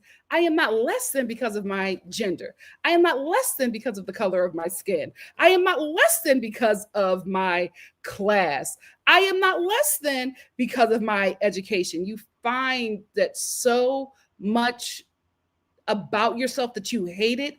It's just propaganda to keep the greatest asset of humanity caged, but caged to a point where those who use our power and destiny swap with us can use that and apply that on them to make their lives better. And once you start to decolonize and decenter, you start to see that. You start to see, oh, you couldn't have had this without me. Oh, you couldn't have been there without me. None of this would have happened had I not given you the power over me. I was able to do this outside of you. But you convinced me, and I allowed myself to be convinced that without you, none of this would happen. But now that I'm doing the work, I can see that you're not needed. I've always been the prize. It's like we talk about it all the time with the Wizard of Oz, looking behind the curtain. and seeing that not only is the wizard not intimidating, the wizard is scared, the wizard has no power, and you and Dorothy actually had the power the whole time. The most powerful person in that story was a woman who thought she had no power at all. So that's what happens when you decolonize Indie Center. For me, I will say it was pretty easy because I've just always been surrounded by strong women who got it done, especially watching my mom. So I didn't grow up in a home where I didn't see women do it. I didn't see women get it done. So that situation was a little easier for me. Not that situation, but that mindset was a little easier for me because I just always knew the power of women. So yeah, that's how I got there. That's how I do it, and I do it every day. I do the work every day. It happens. You can fall into those traps, but once you're aware, you just move and act accordingly. So do the work. Decolonize Indie Center. Life will be a lot better. You will see some things that will hurt, but that's okay. You're better off because of it. You're finally out of the matrix. Thank you so much for that question, Hannah. I hope I answered that. If if we want to get in depth, I might just make a separate one for that. The return of eating disorders and a link to the rise of fascism. Here's why all of the women are getting skinny. All of the women are getting skinny because all of the women are trying to not be intimidating to men. That's all that is. That's why all of the women are getting skinny. All the women are getting dumber. All of the women are throwing away careers and education to stay at home to be enslaved by men. The women that believe that. But here is the thing. Don't believe the hype. Do not believe the hype. This is what the media is feeding you. We have to realize that the media is being controlled by these billionaires who need to control the population so that they can control our coin. I do not believe that all women are falling for this. I think the women who are falling for this are the ones that we are force-fed, are the ones that are pushed in the media for us to see and believe that they are the majority. They're not. The majority of us are waking up. The majority of us are not falling for the propaganda. So do not be deceived by the media. I would go as far to say, do not trust anything from American media. It's all been bought. It's all a lie. Trust what's happening with your eyes. Trust what's happening in your community. Do not trust what the American media is sharing right now. It is highly compromised. So yes, the rise, yes, there's eating disorders. Yes, a lot of people are getting skinny. It is not the majority. I don't think it's a rise. I think we're trying to be made to believe that it is a rise so that we can all fall in line. Just like with the whole Black Friday sales thing, like, oh, record-breaking numbers. There wasn't record-breaking numbers, right? But the media reported that, right? And then you have independent media who's doing the research and being like, it was not record-breaking numbers. You just made more money than you did last season because you marked up the prices due to tariffs for regular items that you were sharing, and people bought those items. They didn't sell anything out. They didn't overbuy. They just bought those same items and they bought less. But because those items that they bought were upcharged, it looked like these were record-breaking numbers, but you still got a lot of product left. And a lot of that product is going to be heavily discounted. So whatever profits that they made during Black Friday, they're going to lose it all because they still have a lot of product to push that they won't be able to sell at a regular price. So don't trust them, especially under this administration. Do not trust American media. Do the research for yourself. Trust what's happening in your community that you can see and that you can experience. Fascism is here, but it will not overtake us. The pendulum will swing back and we will win. Yes. I have something. Oh, my co-host. Can you explain to Instagram what's going on? Hi, Instagram. I am doing a birthday live of a new segment called Just Chatting. In Just Chatting, my subscribers write questions that they want me to discuss. They submit them, and I bring up the questions and I discuss them for however long I need to. And sometimes you have a co-host. And Sometimes I have a co-host. Yes, co-host. Yes, I wanted to talk about the getting skinny. Yes, mama. Some people want to be healthy. Some people are realizing that the food is not good, and Well, skinny does not mean healthy. no, So I'm just talking say about just say healthy. I said I wanted to address the skinny. Oh, okay. Yeah. So some people want to be healthy, and they have changed the way that they're eating. There is some people that are doing the medicine thing, but that don't work, because you can do all that, lose all that weight, but as soon as you stop, you're gonna blow back up like a balloon. So some people want to be healthy, and I think that's what we need to start focusing on too: healthy eating. Okay, they're shaming me. So I'm not, but this was not an attack on you. I think you took that personal. No, I didn't. Some people want to be healthy. I'm like, girl, I'm not talking about you. I'm getting skinny too. Not skinny, but I'm getting slim too. Guys, I used to be extra large. Guess who's a large now? Shout out to Pilates. First of all, I'm not even talking about me, because I got on the scale today and I was 3 pounds bigger. Oh, that's not my ministry. So yeah, check with me. Check with me in January. I might be a medium. Let's go. Let's go. Thank you so much. Hold on. Thank you so much, Hannah. What if Ashley says, what are you looking forward to in 2026? And 2026, I'm looking forward to a series regular. That's going to happen. I'm also, to be quite honest with you, I'm not saying it because I'm on here.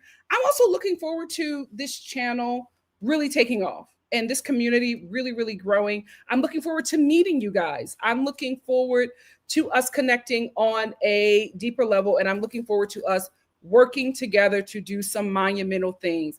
I do not think that all of us were able to connect this way by coincidence, right? I think this is divine timing, and I think that there are so many amazing people within this community, and I think we were all handpicked for something really great that's coming. We just got to figure out what that is. So I'm going to really put more time into this channel in a way, not just to entertain, but I think there's a greater purpose here. And I will talk about that later, because there's something that I'm working on. But I'm really looking forward to that. I'm looking forward to how we connect. I'm looking forward to how we change the world, because we're global, right? And so I'm looking forward to the work that we are going to do as a STAR family. So that's what I'm looking forward to in 2026. There's some other things, but we'll get into that. I'll probably do a separate live about that when the lull in between Christmas and New Year's. I'll probably do some special videos like that. But those are the really main things that I'm looking forward to. So thank you so much, Ashley, for that. Next up, Eltavina said, this might be weird, but I would love to see you talk about Karl Marx.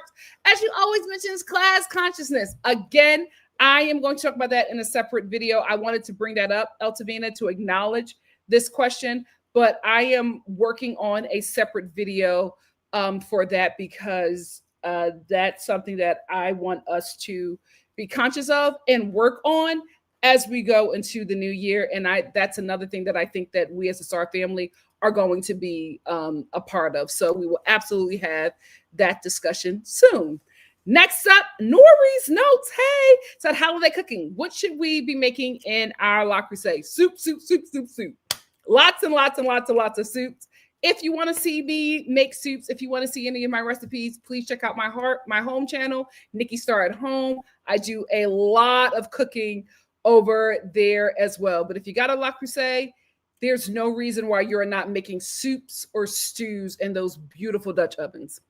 Can I say something? Thank you so much for that, Nori's notes. Yes, Mama Star.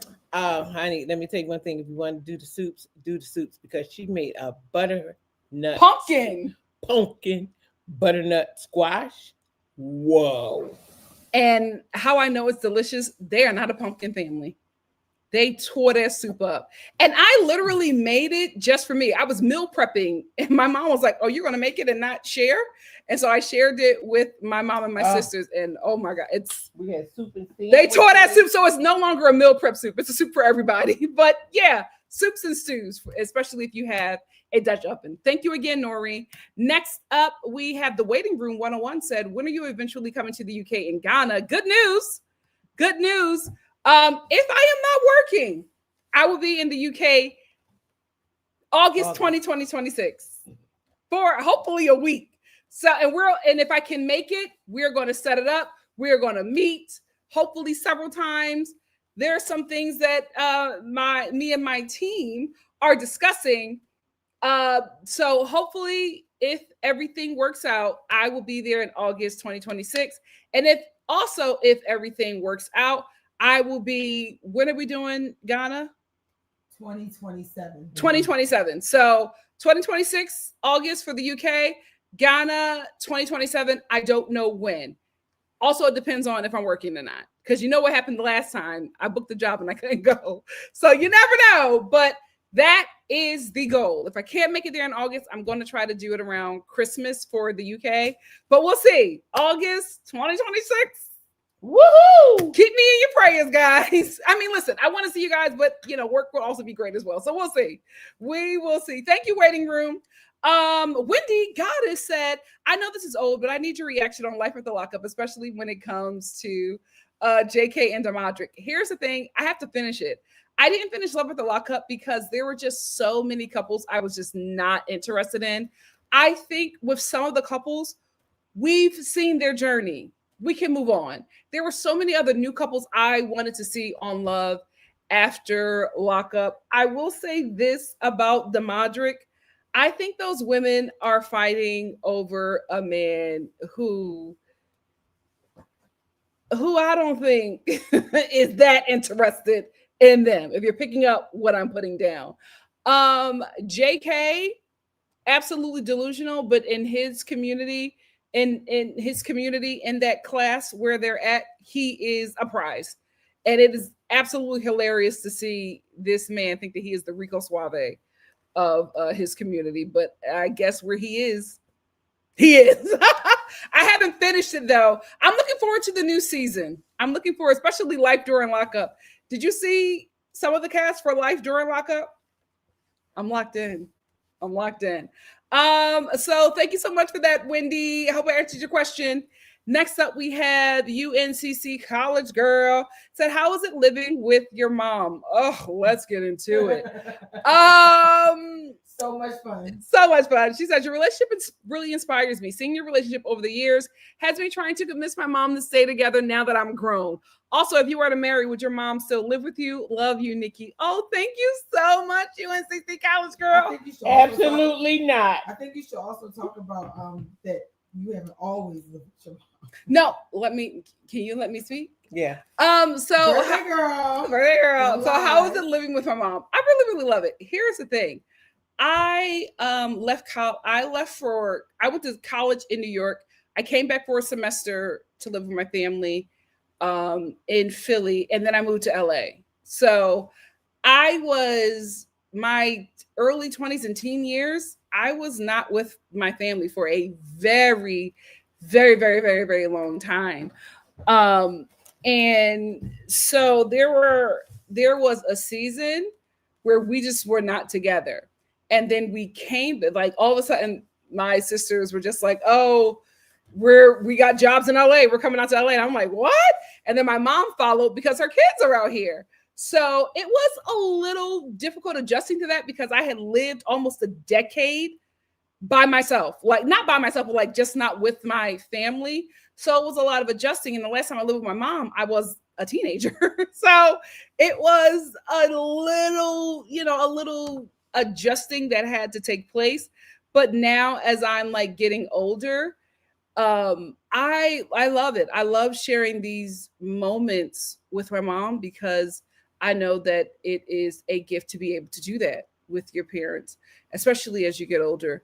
But also I am able to experience so many things for her, right? Because my mom was a teen mom. So she had to give up a lot of her life, but like just to see her living such a beautiful way in LA, it's just such a blessing to see as well. So I really, really do love it. She also is, the relationship that we have is is healthy because she does the work. Like my mom apologizes, right? You've seen it on here.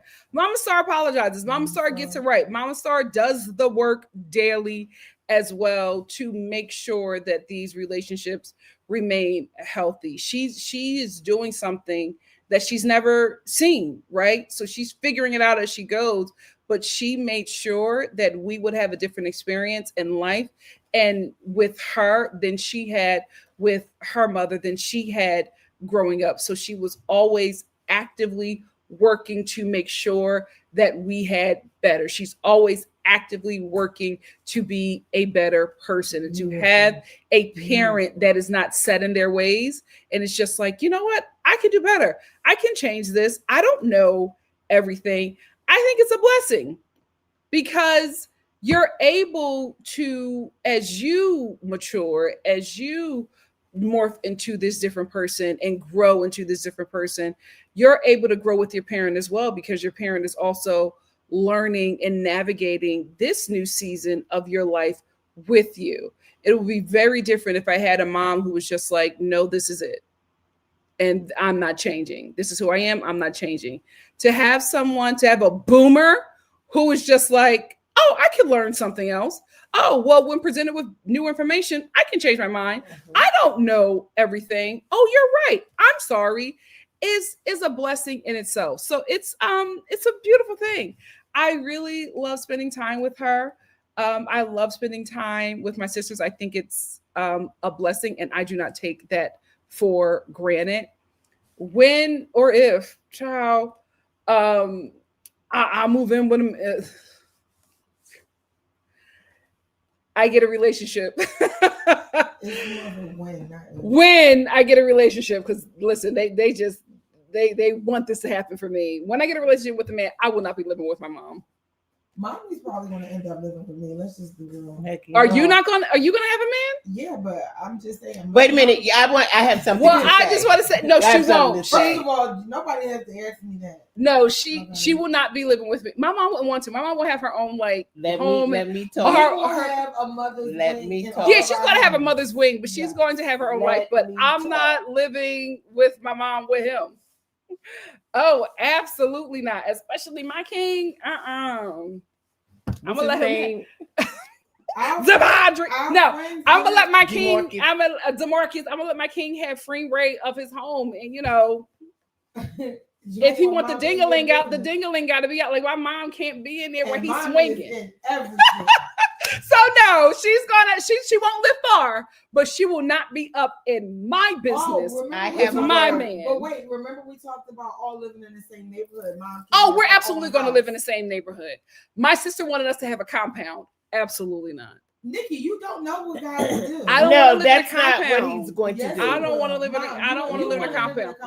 No shade. I love them. They love roughnecks. I don't want to be living around that. I love y'all. Y'all are my sisters, but I know what y'all like. You don't know what I and I don't want to be walking around my property holding my purse and all that. Like I don't. Oh heck no! You see, I don't feel like all of that. I need a roughneck. I'm hearing sirens. Oh, they coming to get my brother-in-law. No!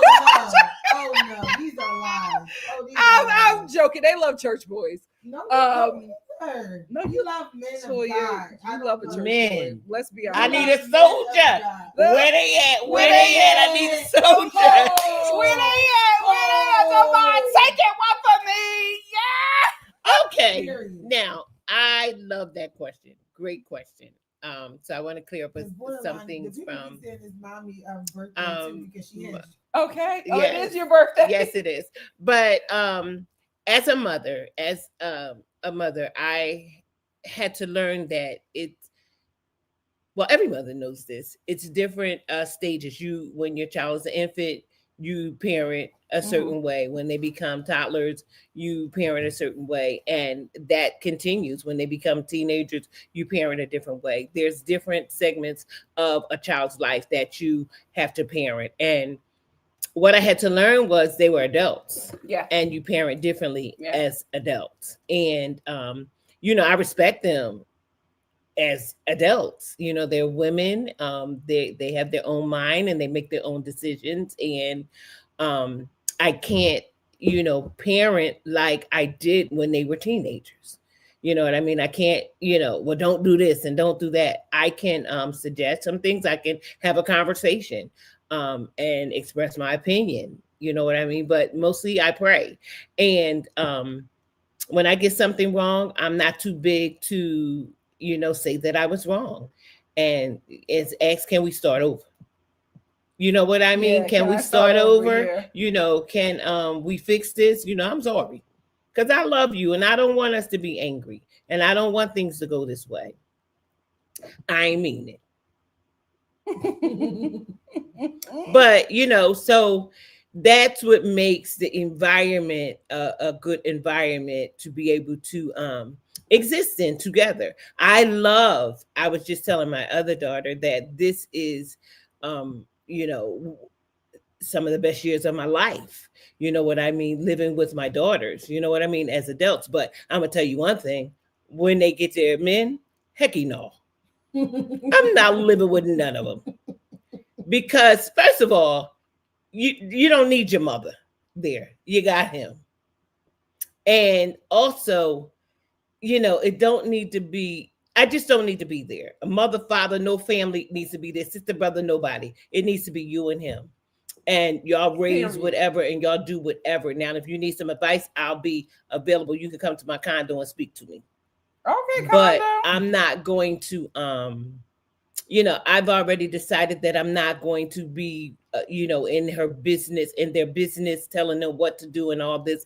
I'm going to say, now what you want to do. You know what I mean? I'm going to give experience, information. And it don't work like this. I had a situation where, one of my daughters was dealing with this guy. He wasn't good, but she was in love with him. And, I said, I had to come in and say, listen, now, if I know how this is. I know you ain't done. So whatever you decide to do, I'm going to ride with you. You know what I mean? I don't want you with him because he ain't no good for you. But I know, we are some strong women and we could apply pressure. No, if you're not done with him, you may have to go a little bit more, but he's no good. But whatever you decide to do, I'm going to ride with you. But if he try to come for you, tell him he got to go through me. All right. Okay. Happy birthday, Nikki.Star. Happy birthday. So I hope that I answered your question. And I love you said, and if you marry. Because I plan on having one. I don't know, child. We might do common law. Anyway, thank you so much, you and CC College Girl. You want to be Oprah. Do an Oprah. Because you don't want him to have none of your money. Child. Jonky Yoksaka Saki 6600 said Baddies USA. Now you know good and well. That's why you're laughing. You know good and well I will never discuss that show. Absolutely not. And I know the CIA is behind Baddies. Next up we have Raprimus 4080 said, I recently saw the movie Parasite for the first time and would love to hear your thoughts. If you have not watched the movie Parasite, you should, and get context on what is happening right now. I think that Parasite is a phenomenal film, well written, well acted, well directed. The cinematography is chef's kiss. The story is so important. And I think one thing that I always took away from that movie is that the people who have less always end up having more. Because although the family in Parasite weren't wealthy, they had something that the rich people didn't have, family. And that is the most family community. That is the most precious thing to have. It's better than money. Money is good. It will help. But having that family dynamic, that was the key there. And I also think with hopefully class consciousness happening, that, a lot of people walk away watching that film and walk away from that film with a better understanding of how we need to lead moving forward, because the family in Parasite idolized the family who was wealthy so much. And then once they got around them, they realized, oh, we're much better off. And we actually don't want what we see. I think Parasite is a phenomenal film. If you haven't seen it, please check it out. And if you want to discuss it, let me know. Oh, you know what? Because you guys been telling me to do book club. I might do movie club as well. 2026 is looking bright. So I hope I answered your question, Rapimus. Cameron said, can we plan a virtual B-Day party for you, and maybe you can have call-ins so we can discuss our favorite Star family moments. Yes. Well, this is kind of like that, but what I wanted to do is I wanted to do that for the new year. I wanted to do a New Year's live, not on New Year's Day, but something like that where we're just recapping the year. So that is something that I plan on doing as well. It doesn't have to be for our birthday, but I would love to do it for a new year where we can just call in and share, talk about you, talk about society, whatever you want to talk about, but let's talk about it in a recapping way. Our highs, our lows, what are we planning on doing in the new year to move forward and do better? So that's going to come soon, but expect that video after that live after Christmas. Next up, and the final question before we get into before Nikki.Star takes over, Jasmine said AI and how actors are working alongside it. AI is terrible. It's killing every industry. It's killing communities. It's killing the planet. I hope it goes away soon, but it only goes away if you, the consumer, stop using it, guys. Put down the chat GPT. It is killing our planet, and it's especially killing small Black towns, because that's where they are putting a lot of their equipment in those areas, because they can't put it in Beverly Hills, but they're going to put it in a small, poor Black town in Mississippi. So also as a performer, I hate it. It's replacing us. And you know who they're replacing? Black people. AI is becoming the new slaves. That's what it is. They need Black people to control. And because they're losing control over Black people, especially Black women, they said, oh, well, we can just create you. And we can create you in whatever image we want you to be. Don't consume that content, especially AI blackface, digital blackface. Do not consume that content. If it comes up on your feed, hit uninterested, block the person who is sharing it, because AI is dangerous. It is not some new thing that we suddenly need. It does not make everything better or easier. It actually erases human beings. Kill AI, please. As an artist, I absolutely hate it. No computer can act better than me. No computer can create better than me. But people who want to use Black people but not pay them will absolutely use AI. And I feel bad for the actors who have to act alongside it. I feel bad for the producers and directors who feel like they are forced to use it. I'm also disappointed in them as well, because I think we need to take a stance. I was really disappointed in SAG. I thought that they should have fought harder against AI, but right now we're in this season where billionaires are controlling everything. Hopefully the people speak up and make our voices heard. Please end AI. That's all of the questions that were sent in. How much time do I have in the comments, Nikki.Star? I would love for you to go and acknowledge. There's so many. Yes, I'm asking you how much time do I have? Let's acknowledge people. Okay. And then some people have answered my question, which was, how do they know Nikki.Star? How long have they been following you? And things like that. So those are at the top. So I'm saying, once I started, you're going to let me know when to wrap it up. Thank you. That's all you have to say. Oh, I'm going to start off with the super chats. Always priceless. Thank you so much. Mwah. Always priceless. Said, happy birthday. Your insight and commentary always brings depth and meaning to cultural conversations. Wishing you a day as inspiring and impactful as your work. Okay, y'all going to make me cry.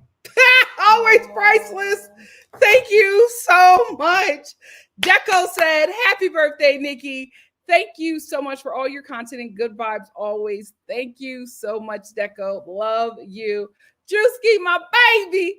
Drewski says, happy birthday, beautiful cousin. Love you. You and my brother being B-Day twins, yes, has always made me feel extra connected to you. I hope your B-Day's been extra great. It really, really has. I have been spending my birthday with my family. Who could ask for anything more? And you guys, thank you all so much. And thank you, Drewski, for the super chat. Give Me Shelter. Love you. Said, happy birthday to my Philly queen. Thank you, Give Me Shelter. Pepe, my girl. Thank you so much, Pepe, for the super chat. Hallelujah. Pepe said, happy birthday, Nikki. Love you so much. I hope you get all of your heart's desires tenfold on this next trip around the sun. Thank you. Thank you for building this safe community for us. I feel like we've shared every emotion over the years. We absolutely have. I love you all so much. Thank you, Pepe. This is a lot of love. Spending time with them on your Anissa, my love. Thank you. Anissa said, wishing you the happiest birthday and many more years of starlight on this earth. We all adore you and your beautiful family. Love from your Sag cousin. Hey, thank you so much, Anissa. Then we have Nikki. Hey, name twin. Nikki said, happy birthday, beautiful. Thank you for always making my day brighter. Thank you, Nikki. You have been here for, I think, from the beginning, and I just appreciate you so much. Thank you so much. Busala, my love. Busala said, happy birthday, Nikki. A great way to start the holiday season. Hey, Mama Star. Hi, my love. Thank you so much, Busala. Love you guys. We have Alex. Alex said, here's to many more birthday blessings. Thank you, Alex. Then we get another from Alex. Alex said, we are so thankful for you and the community you've built here. Thank you for creating a safe space and a joyous space. The Star family appreciate you so much, and I appreciate you, Alex. Thank you. Coco, my love. Coco said, happy birthday, Nikki. Thank you for all the joy, sass, humor, kindness, tough love, tea, truth, and wisdom you bring us all. Thank you so much, Coco, and thank you for all of your support. I am just so thankful for all that you do for me, and thank you for being a part of the Star family. Love you. Johnny's acting channel, what's up? Thank you for the super sticker, my love. Kathy, thank you. Said happy birthday, my sad sister. Thank you, Kathy. Zora says happy birthday. Thank you so much, Zora. Irene, my love. Irene said happy birthday, Nikki. Thank you so much, Irene. So Steph, what's up? So Steph said, happy birthday. I love you so much. I love you too. You brought me so much joy. Thank you. Star family. Woo! Give Me Shelter said, my great nephew turned 1 today. Happy birthday. Yes. I love knowing that there are people who are also born on December 5th. Guys, I grew up with me being the only December 5th person I knew. Like, I did not know anybody else with my birthday. So I love that. Thank you so much, Give Me Shelter. And again, Star family, thank you all who thank you for your birthday blessings. Thank you all who shared with me that I'm one of your top channels. That really, really did inspire and encourage me, because sometimes you need to know you're doing something right, and sometimes I don't feel like I'm being as effective as I want to be here. And just to know that there are people who watch me, like one person watched 300 of some of my videos, and I was like, oh my God. So I really, really do appreciate you all. And I thank you so, so, so much. I cannot wait to see what we do together in 2026. Even everybody said, check your Venmo, Nikki. I sure will, because I love a super chat, but YouTube gets half. So this is just for me. Thank you so much. Let me check my Venmo. Hallelujah. Oh my gosh. Hold on. It's Venmo, show me. Oh. What is it?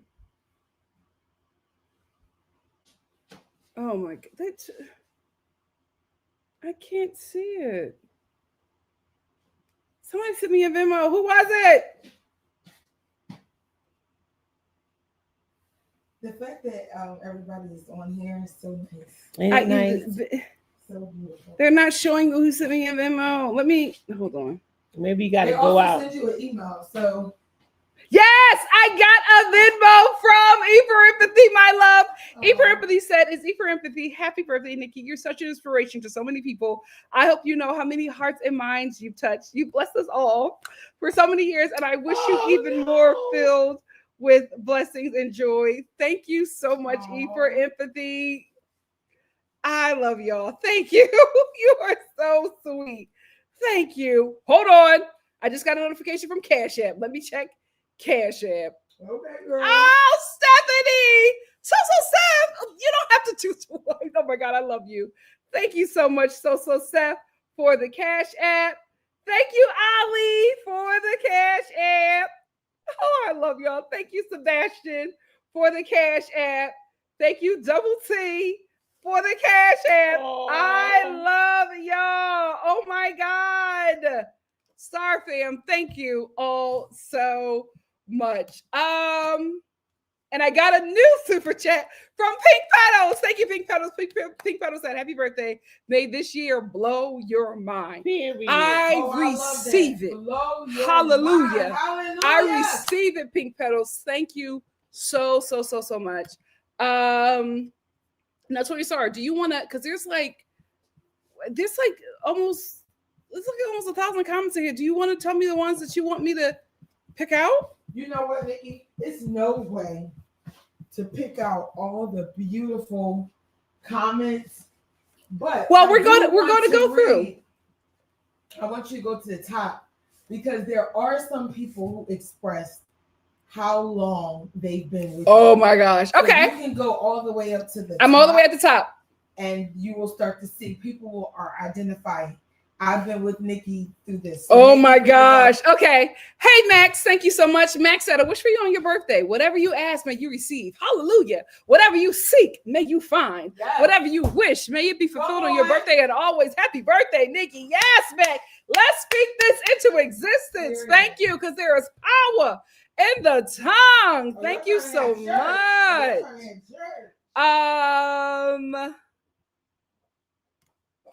I'm trying to see. Miss Brown Sugar, love you. Said happiest birthday to my fellow December Diva.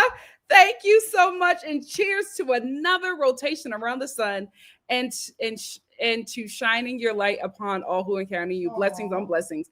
I will say this: I want to thank TikTok for telling me to do this, because I have been feeling so sad about my birthday, because I don't want to be under this administration.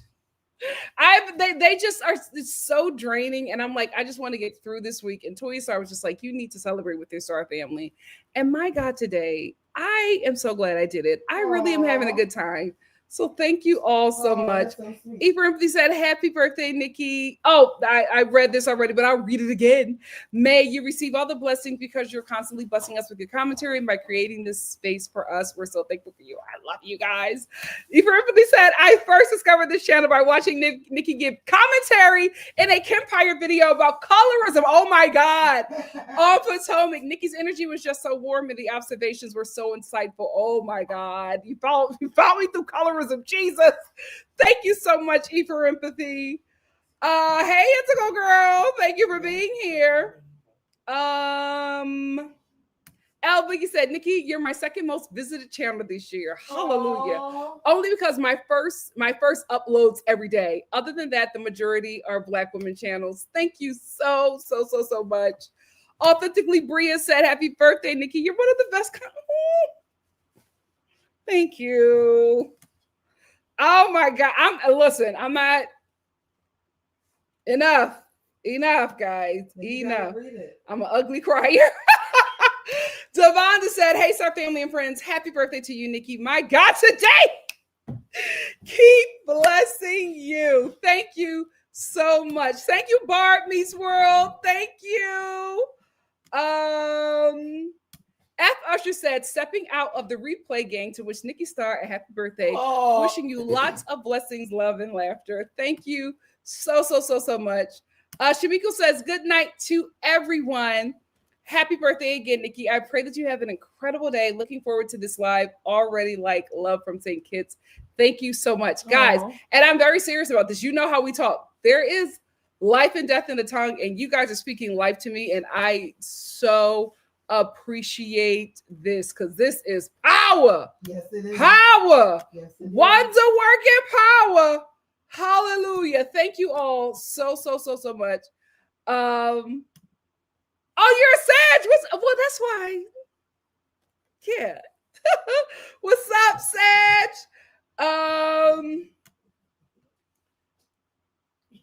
Oh my God, Chris and Paige. Oh my God, you guys have been here for a minute. Thank you, Toya.Star. They're saying that the Toya.Star and Mama.Star. Zora says the balloons are so cute. We love balloons here. Oh, you found me during that. You've been here a while, Deco. She found you through what? Ari season on The Bachelor. Oh, what a terrible season that was. My God. Today I actually have that one. I'll try it on the next live. It was really good. It was confusing, but it was good. It was good. LB said I technically know Nikki from the Dark Girls. From Dark Girls. You've known me since I was a baby. Oh my God, from Dark Girls? That was like my first big thing I've ever done out here. For Color Girls. No, it's not. It's called Dark Girls. Oh, Dark Yeah. Girl. Yeah, she knows. And Adam ruins everything, but I didn't realize that was her until I started watching. Oh my God. L Boogie. She been with you for a You minute. you might be you might have been with me the longest. Adam, Dark Girls. Adam, Girl. Baby Nikki. Oh my gosh. Coos Girly said, my friend told me about the channel in 2019 or early 2020 and said Nikki was hilarious. I decided to check the channel out and got hooked. Coos Girly, thank you. Thank you so much. Jenny! Jenny and sweet. Love like you are. Thank you. Thank you. Devonta said, go shorty. It's your birthday. Yes. Thank you. Ashley said, wait, I've been living under a rock. The last time I heard about Mendices, he was this whole Tamar stuff, that's crazy. That's crazy. Just only talk about the birthday. D. Nicole said, I agree because the show has gotten dark. Oh, talking about, the Braxtons. I know that family will recover. I pray they do. The Whitney Addis said, Mama.Star, you looking good, girl. All right, my love. Your eyes is working. What channel does it come on? Because I saw somebody talking about it, but I'm like, where's the show? I want to watch. Because everybody's saying it's good. So I want to watch MB. What show? Kamora Lee. Yeah, I want to watch what it channel too. though? I don't know where it is. We gotta research it. It looks like it's fun. I don't know where it is.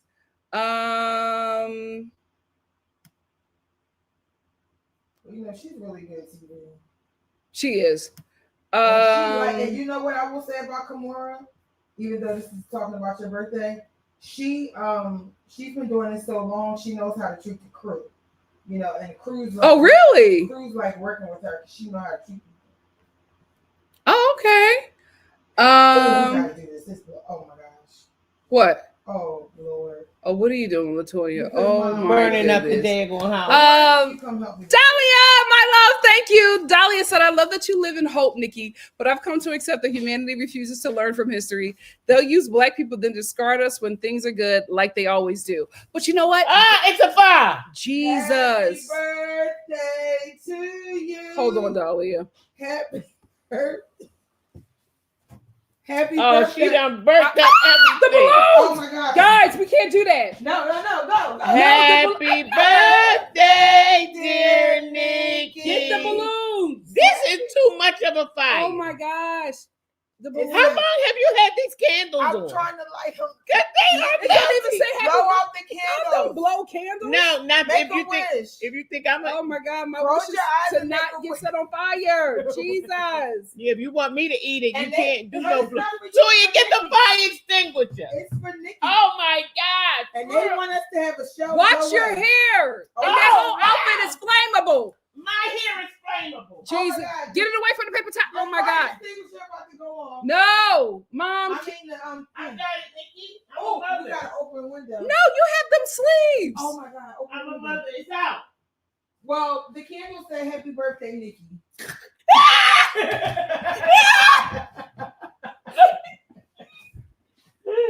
That Latoya is something. TikTok is something. Well, Mom, you were supposed to help me light the candle. I didn't even know But you was because over you're there. Co-starring. Yeah. Why not just one candle? That's a jealousy No, spirit. we can't do one candle. That's a jealousy Not for spirit. NikkiStar. I call it out. Nikki, you want your cake now? Yeah. It's a, ice cream cake. Give her a piece. I'll take some now. And Also, me too. Latoya, you still have the flame on. What flame? Oh, Sorry. oh my God. My bad. Husband, where are you? Oh. Well, just know. Wait a if minute. Everybody wants to talk about my man. Oh. I won't always be available, so appreciate me now, guys. No, don't use those plates. Use those bowls right there, Latoya. It's Mom, ice cream and cake. Please, this is It's my ice cream and cake. Nikki's It's birthday. ice cream and cake. I'm sorry, I'm getting this for Nikki, not you. Yes, you Go are. back to your birthday. Well, there was almost a fire.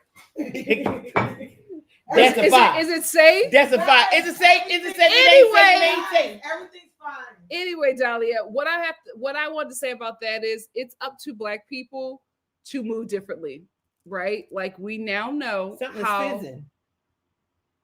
Oh God. Is that the cake fizzing? is this candle. Oh still my God. Oh God. What? You know what? Let me hurry up and get you on this ice cream. You know what? Yeah. This is like the Why don't you National take out all the candles and just throw them in Lampoon. water? This is the National Lampoon birthday. Talk to your guests. Talk to your Well, partner. Latoya, It's listen. sizzling. Everything's fine. Everything's fine. Anyway, it's up to Black people to, now that we know, we have to move differently, right? So we can't allow things to go back. We can't allow ourselves to be, Lord, we can't allow ourselves to be used, right? We have to move wiser. We have to be smarter. Our ancestors got it to this point. It For a is minute. our time to clock in and get us to the next. So I think it will be different this time. I don't just hope. I know. Yeah, a shift. Put it up. There's a shift in the There you go. atmosphere. Mom, if you want to watch the game. Oh, I'm sorry. I'm sorry. Hello. It's Nikki's birthday. I'm live. sorry. There's a shift in the atmosphere. Yes, it is. Indigo said, Nikki and the Star family keep me grounded during these trying times. Yes, we oh, love thank you, you. Indigo. Can I say something really quickly? I want to get Dahlia's Okay. comment. She What said, do you but get, I do Dahlia? believe that you'll succeed. Hallelujah. Nikki, and do very well. I pray that for you. Amen. And I believe that. Aw. Thank you. And I pray that for you as well, Dahlia. I just Yes, love Mama this. Star. I love this. Oh, we have such a good community here. I Yes, we love do. the Star family. I love the What Star Mama family as Well, well. let me tell you, Mama you Star, love excuse the me. Star family Excuse me. on your birthday on a live. Excuse I'm just me. So shocked. Excuse me. Oh, she's something. But I just wanted to say thank you to the Star family because Thank your you. love has never faded for Nikki. Yes. You always show up for her. That Yes, means you a do. lot to her. Yes. She works very hard on this channel Yes, she to does. she does her research to bring the truth. She brings it in love. Even if it means, sitting down Mama Star, Yeah. you know what I mean? When I get to be too much, she gives me a little, hook. I'm raising a boomer. And then I've even seen it in the chat today that you were saying, "Oh, Mama Star almost got sit down," but no, Mama Star is big. Okay, but anyway, Bria, I hold just on. want I to don't say, know if you. I'm trying to cover this. Bria, thank you. This was so pretty. I love the glitter background. thank you, Thank you, Bria. Bria. Thank you, So Bria. I just want to say thank you all for your diligence. You are the best. You are the best. You are really the co-host of Yep. the show. You are the best, and Mama Star really appreciate it because you think that she brings you joy, but you bring joy into our Yes, household she did. as well through Nikki. And we love you and thank you so much. And I Thank want to you say so another much. thing. She really did not want to do a birthday thing because she does not like to, feel like she's making you guys feel obligated to do something for her. She's really one of those people. But we said I'm yes. a middle child. Your Star family, give them the opportunity to say happy birthday. It's not no obligation to give her anything, because that's not what she's about and that's not what she's looking for. So I want to say thank you guys for everything that you've done. It's really, really a blessing. You know what I mean? With her having a birthday in December too, child. But thank you so much. I love you. Okay, I would like to give words as well, and I don't. Toya Star is giving words. Yeah, I just want to say. Well, you didn't get a birthday. Oh yeah, I'm saying. Week. Are you eating before the birthday, girl? Oh my God, okay, no, I'm not. Well, it's half melted. Well, I'm putting out fire. Well, because she set it. She set the cake on fire, so it's half melted. Jesus. I'm putting out fires. I'm giving reflections. You put your own self on the program. Thank you all for spending my birthday with me. This is the Star household every single day. It is. Oh my goodness. Oh my God. That is the whole cake. It's gonna melt before I can even finish it. Oh my gosh, what is wrong with you? It's the whole cake, y'all. Anyway, I just wanted to say thank you so much, Star family, for loving my sister Nikki.Star. I want you guys to know that she is a bona fide professional. Nikki does not put anything up that's half. Everything is well thought out.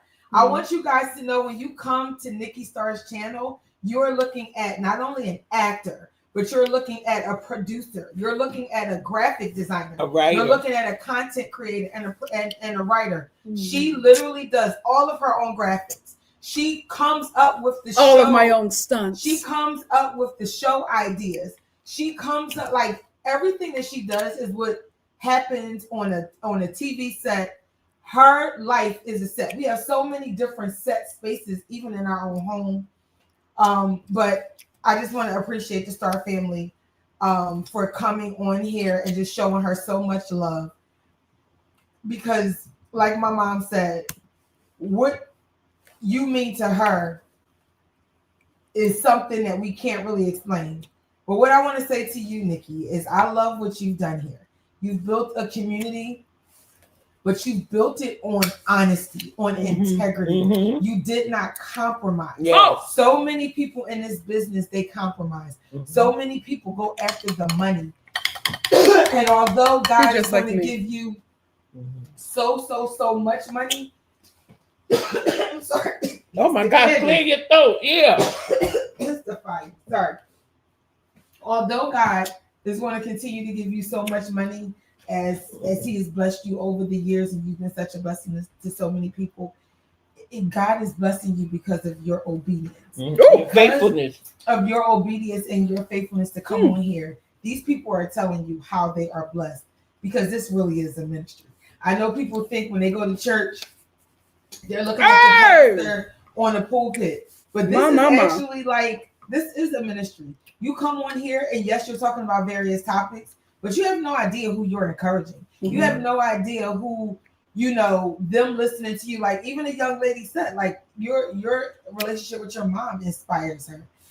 So I'm just so thankful that you built this healthy community. Hallelujah. I've told you several times, even when we started talking about YouTube, I said, Nikki, I can't listen to these people.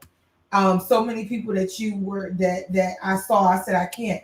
But for you, I kept saying, you're so intelligent, and you're also witty, and you're funny, and you have so much to offer. So there's some depth with you. But I just want to say, you are my best friend. You are my sister. You are my prayer partner. I trust somebody said I never seen candle flames that hot before. Oh my God.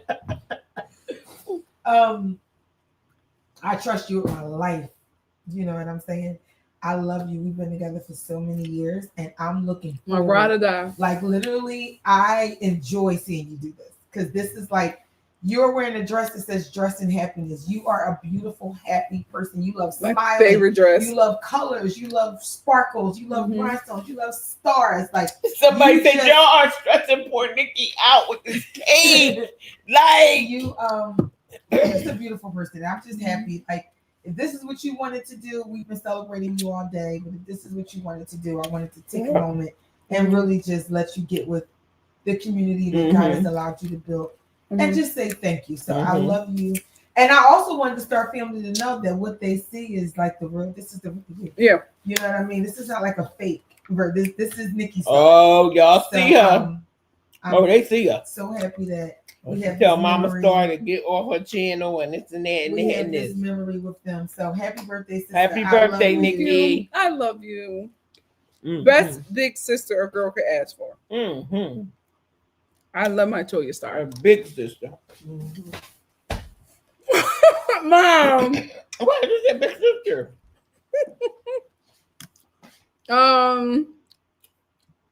It ain't safe, it ain't safe, it ain't safe. We're going to talk about that. Because like I said before, I just feel like during that break. Never seen a kid. Her birthday came up. During that break between Christmas and the New Year, there's like nothing on TV. Like it's just, we don't even have reruns anymore. No new shows are premiering. No shows are showing new episodes. So I'm like, you know what? Let's just do some fun stuff since we won't have a lot of shows to talk about. So that is absolutely coming. And when we do it, I will know the names and episodes. It was off the top of my head. I don't know if the fire thing. No, wait a minute. I just saw something. I want my age correct. She is such good TV. Dolly said, I'll never forget on the Real Housewives of Atlanta when Claudia Jordan read Nene down so bad she stopped talking. Call her wig a wig can't have me. Wait, remember Nene? What? Remember Nene did her bomb? I can't believe I have a lot of Nene moments. But one of my favorite one is when they're in Puerto Rico. Nene is just like, maybe now, well, Candy, now that we're in Puerto Rico, maybe we can find a studio and, drop some beats. Then when Phaedra said that Kenya was spreading a rumor that her and Apollo had AIDS, and Nene was like, AIDS? Not the AIDS. Oh, I cannot wait to do the reality TV moments. Oh my gosh, that was so fun. I Am Muscle Productions said, I think that Brennan and her could have worked. Brennan and Alexa could have worked if he was richer and less country. I feel like I've seen a lot of marriages like, yeah, I think that was an issue as well. But that was the thing. It was an issue. I think if they had more time outside of this reality TV show, they would have talked about that and figured out if they wanted to really do that. But you come from this rich family, you got this rich daddy that takes care of you. You are expecting that from the man that you're with, whether you want to admit that or not. Whether you're like, oh no, I'm fine with him. He's not like my dad. It's not like this isn't what I'm used to, but I love him. And you probably do. You probably really love that guy, but you're accustomed to a certain lifestyle. So it's really upsetting. But I pray they work it out. Robert, thank you so much. Said, okay, new question. How do we get Nikki on Abbott Elementary? Do we need to do a social media blast at Quinna? Here's the thing. My agent is trying really hard to get me on the show, and I know one of the writers. So you don't have to do a social media blast. I feel like if they want to be on the show, I would be on the show. We do need to do a social media blast. We're going to get her on there. Like, I know one of the main writers, and I'm just like, don't, come on. But, if they want me on the show, I'll be on the show. It is what it is, but I would love to be on Abbott Elementary. I would love to be on any Philly show. The task, you guys. Elementary would be great because you really know the Philadelphia school systems. Yeah. Know the teachers, but no, I want to be on any Philadelphia show. You guys told me about the task. If they get a season 2, I want to be on that. Oh, I love, and guys, thank you so much for recommending that to me. Me and my family watched it in one day. It was a really good show. Thank you. Oh, hold on. I Am Also Production said, Nikki, I wanted to know, do you feel like it is LA? It's still the move for film and television? Because I've been considering moving to New York or even London. No. LA hasn't made the move for a very, very, very long time because the powers that be or the gatekeepers literally have destroyed production in LA. They've made it so unaffordable to film anything here that, you know, I'm auditioning for stuff filming in Philly, Atlanta, Jersey, like Connecticut. They've made it so unaffordable to film here that you really do not have to be here. I always say, make your presence known on the internet and Hollywood will come calling. Now that we have this new era of Hollywood, I don't know how to navigate it, but what I will say is put yourself out there, have a name for yourself, and have a community for you that will ride for you no matter the waves that come with this industry. But you do not have to live out here in LA because, no shade, I'm just being very honest with you, there's not a lot of work, and the work that is here is somewhere else. I like my last auditions have been for stuff filming somewhere else, not in LA. So yeah, LA is not the move. If you don't have to, don't do it. Also, it's so expensive out here. I think New York is a great place as well, but if I were you, I would do Jersey City, which is so much more cheaper than New York, and I would commute to auditions and stuff if you have to. I would say live close to it. You don't have to actually live in it. Be a train ride away. I don't know about the film production in London, but my sisters love it, so I would say it'd be a fun place to live, but I really don't know about that. But LA is not necessary for you to live here. London has, my sister says they have great TV production, and I always think that London has really like top quality scripts. So I would love to be in a show in London, but I don't know how that would work. Oh wait.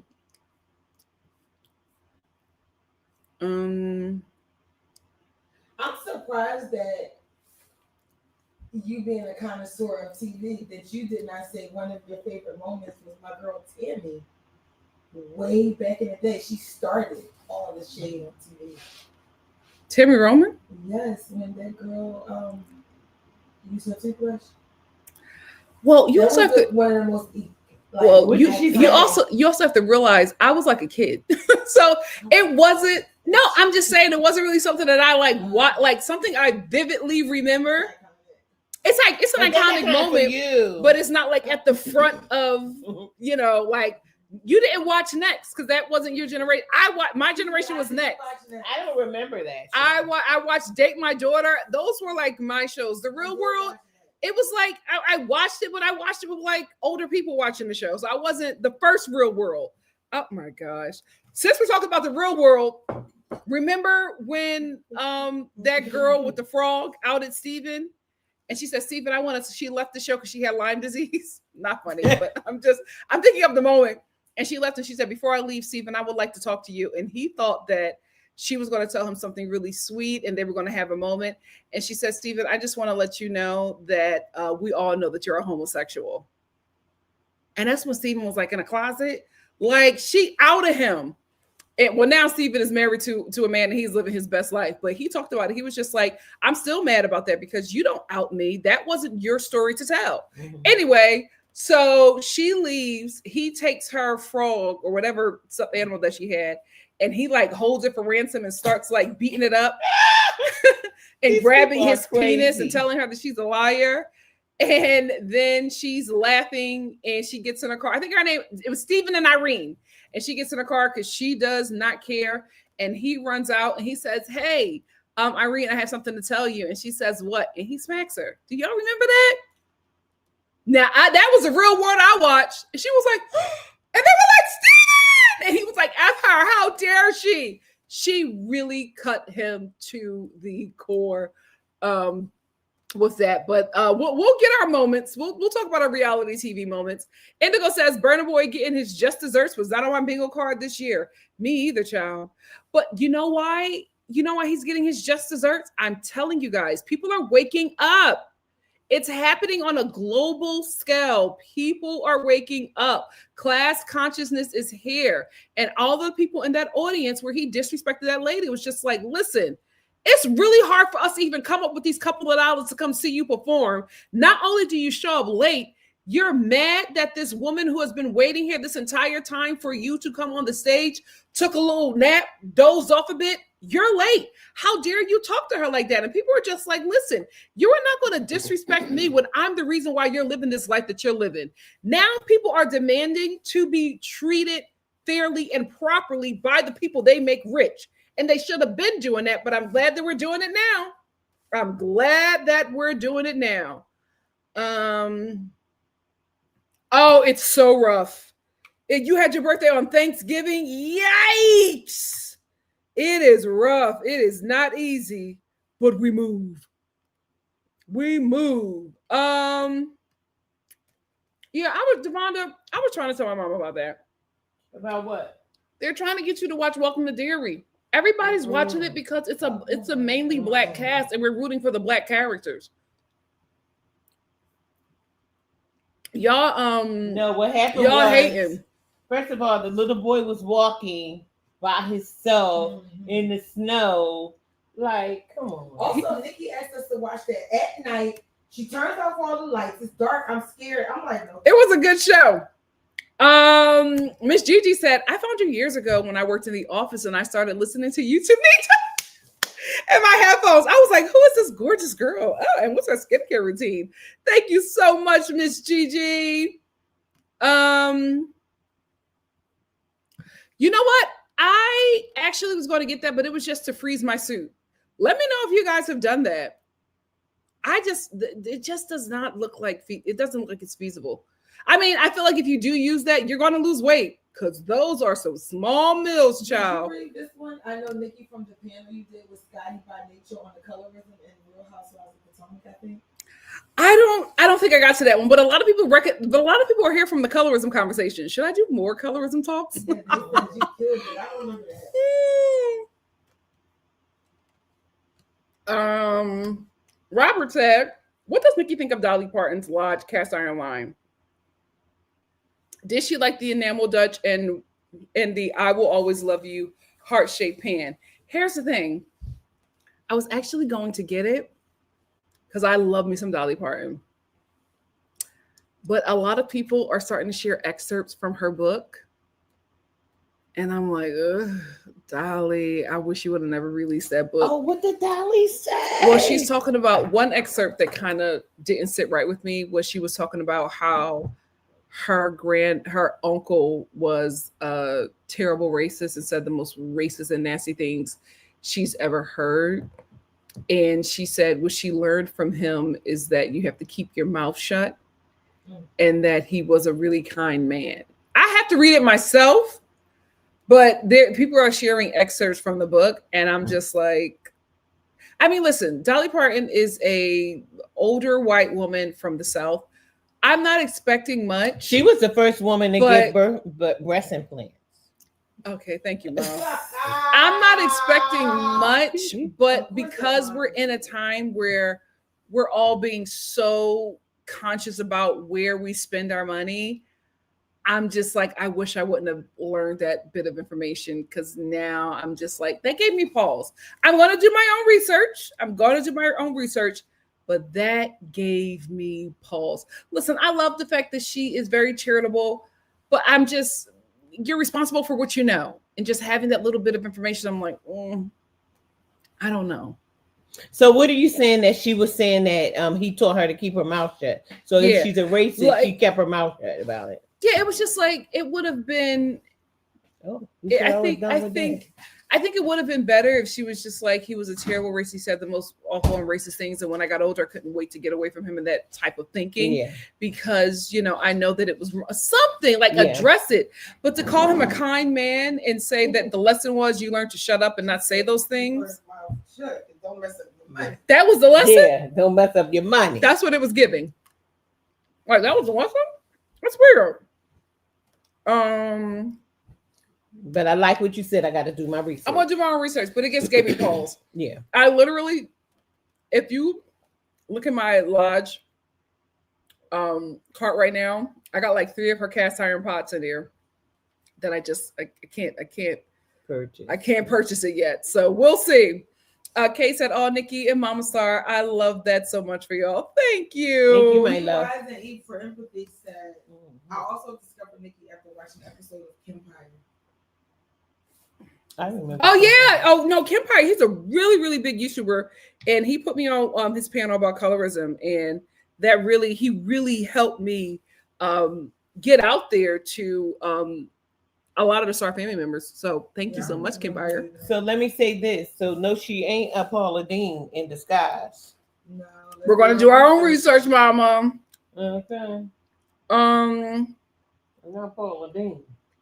Oh, Abraham said, "Thank you all so much for allowing us to get this snapshot of your loving family. Thank you."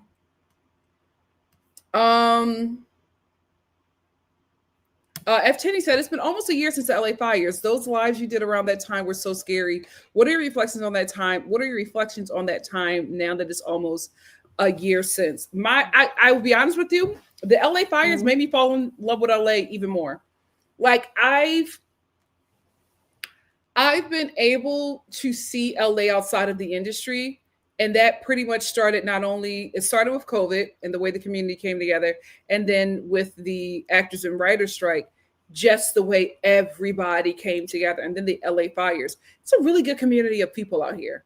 And I think LA and Cali in general just gets a really bad rep, but there are really good people out here and good people who are in the industry, but it's like so much is focused on like those bad apples, which there should be a focus on them because we got to get them out of this. You know what I mean? Like it's a really, really, it could be a great industry if they stop allowing predators and monsters to run it.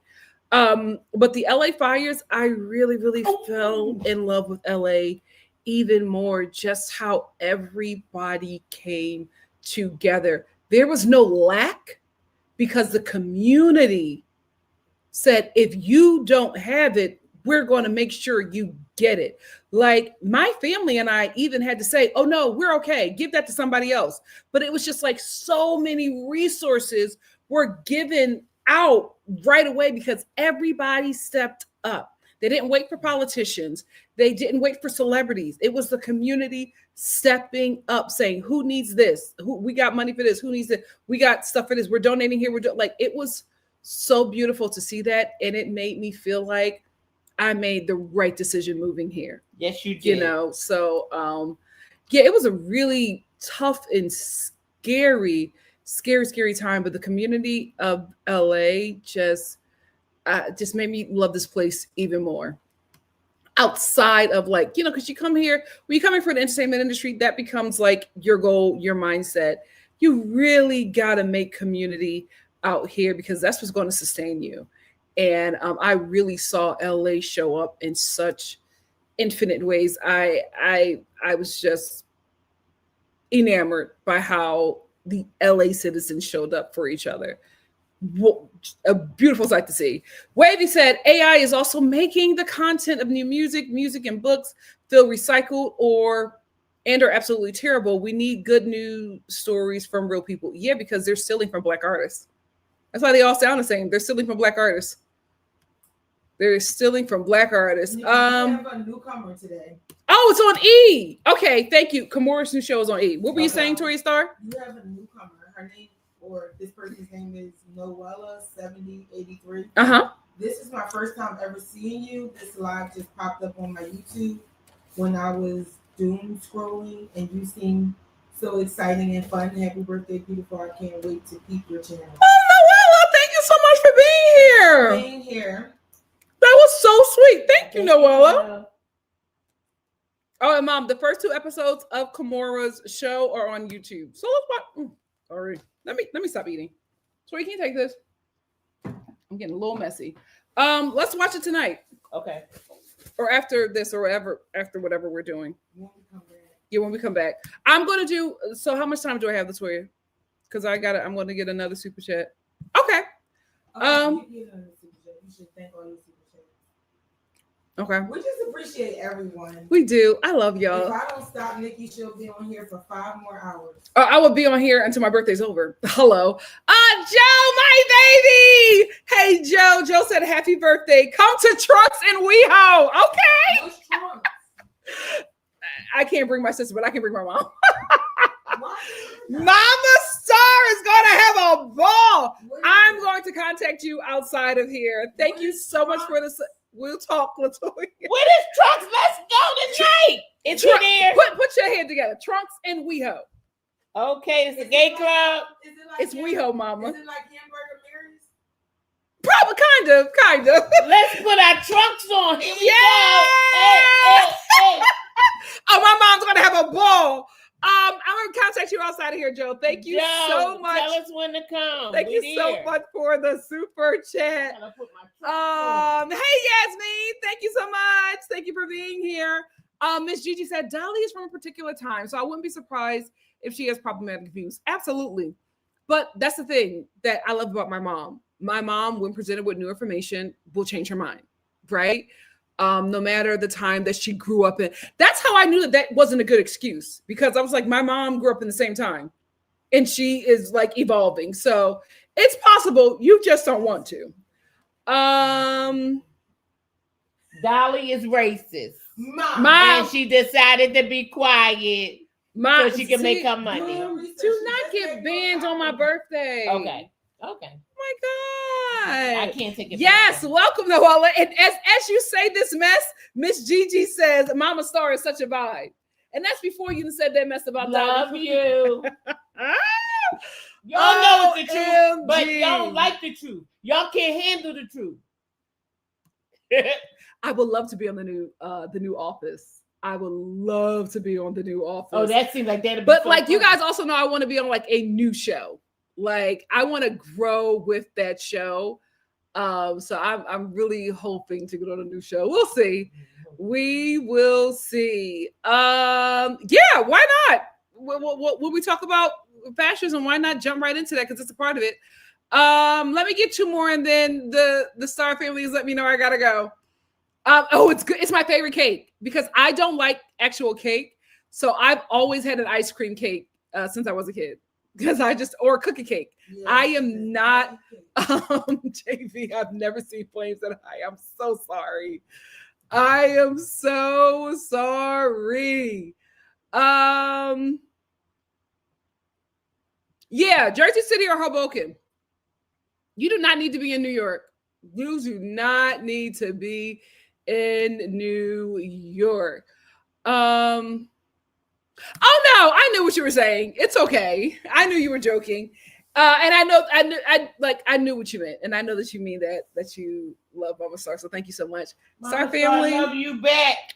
Star family, I gotta go. I literally would be on here forever, and my family knows that.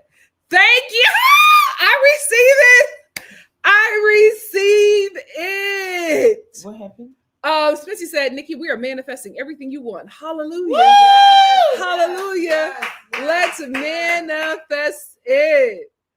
Thank you all so much. I gotta go. They're wrapping me up. I probably won't see you this weekend because there's just a lot happening this weekend. I also, I have friends out here as well who want to celebrate your girl. And then we got a lot of holiday parties coming up. Like, tis the season. But you will be seeing content on my other channel, NikkiStar at Home. That's where I will be posting my Vlogmas. So if you want to keep up with me there, you will see me there this weekend. But I think this is it for this channel until Monday. I love you all. Thank you so much for celebrating me. Happy Friday. I'm glad I did this. I feel good. You guys made me feel so special, and I appreciate it. So thank you, Toya Star, for this great suggestion. And E for empathy. And E for empathy. Yes. Get well soon, my love. Thank you all so much. And Mama Star. And Mama Star. And Lauren Star. I didn't want to say that. Lauren Star would have been here, but Lauren Star is a mogul. She was with you all day. She was with me all day. She changed her schedule around to celebrate me, and she's the Oprah of the family, so she got a lot going on. So yeah, excuse you for that. No, she's not. She's our mogul. I'm sorry, she's baby. She would be baby mogul. The baby mogul. Okay, child. But also did. I'm Mama mogul. Mama mogul. But she also did carry you around like a golden cat. She did. Lauren Star went out of her way. Lauren Star went out of her way to make me feel so special today and at her holiday party at work. I loved every moment. I had a ball. Of course, me and my family, we were the bells of the ball. It was a great time. So love you, Lauren Star. Thank you so much for celebrating me. Thank you, Star family, for celebrating me. And for this channel, I will see you all on Monday. NikkiStar at home. I'll see you tomorrow. Bye, guys. Love y'all. Bye. Bye. Oh, God.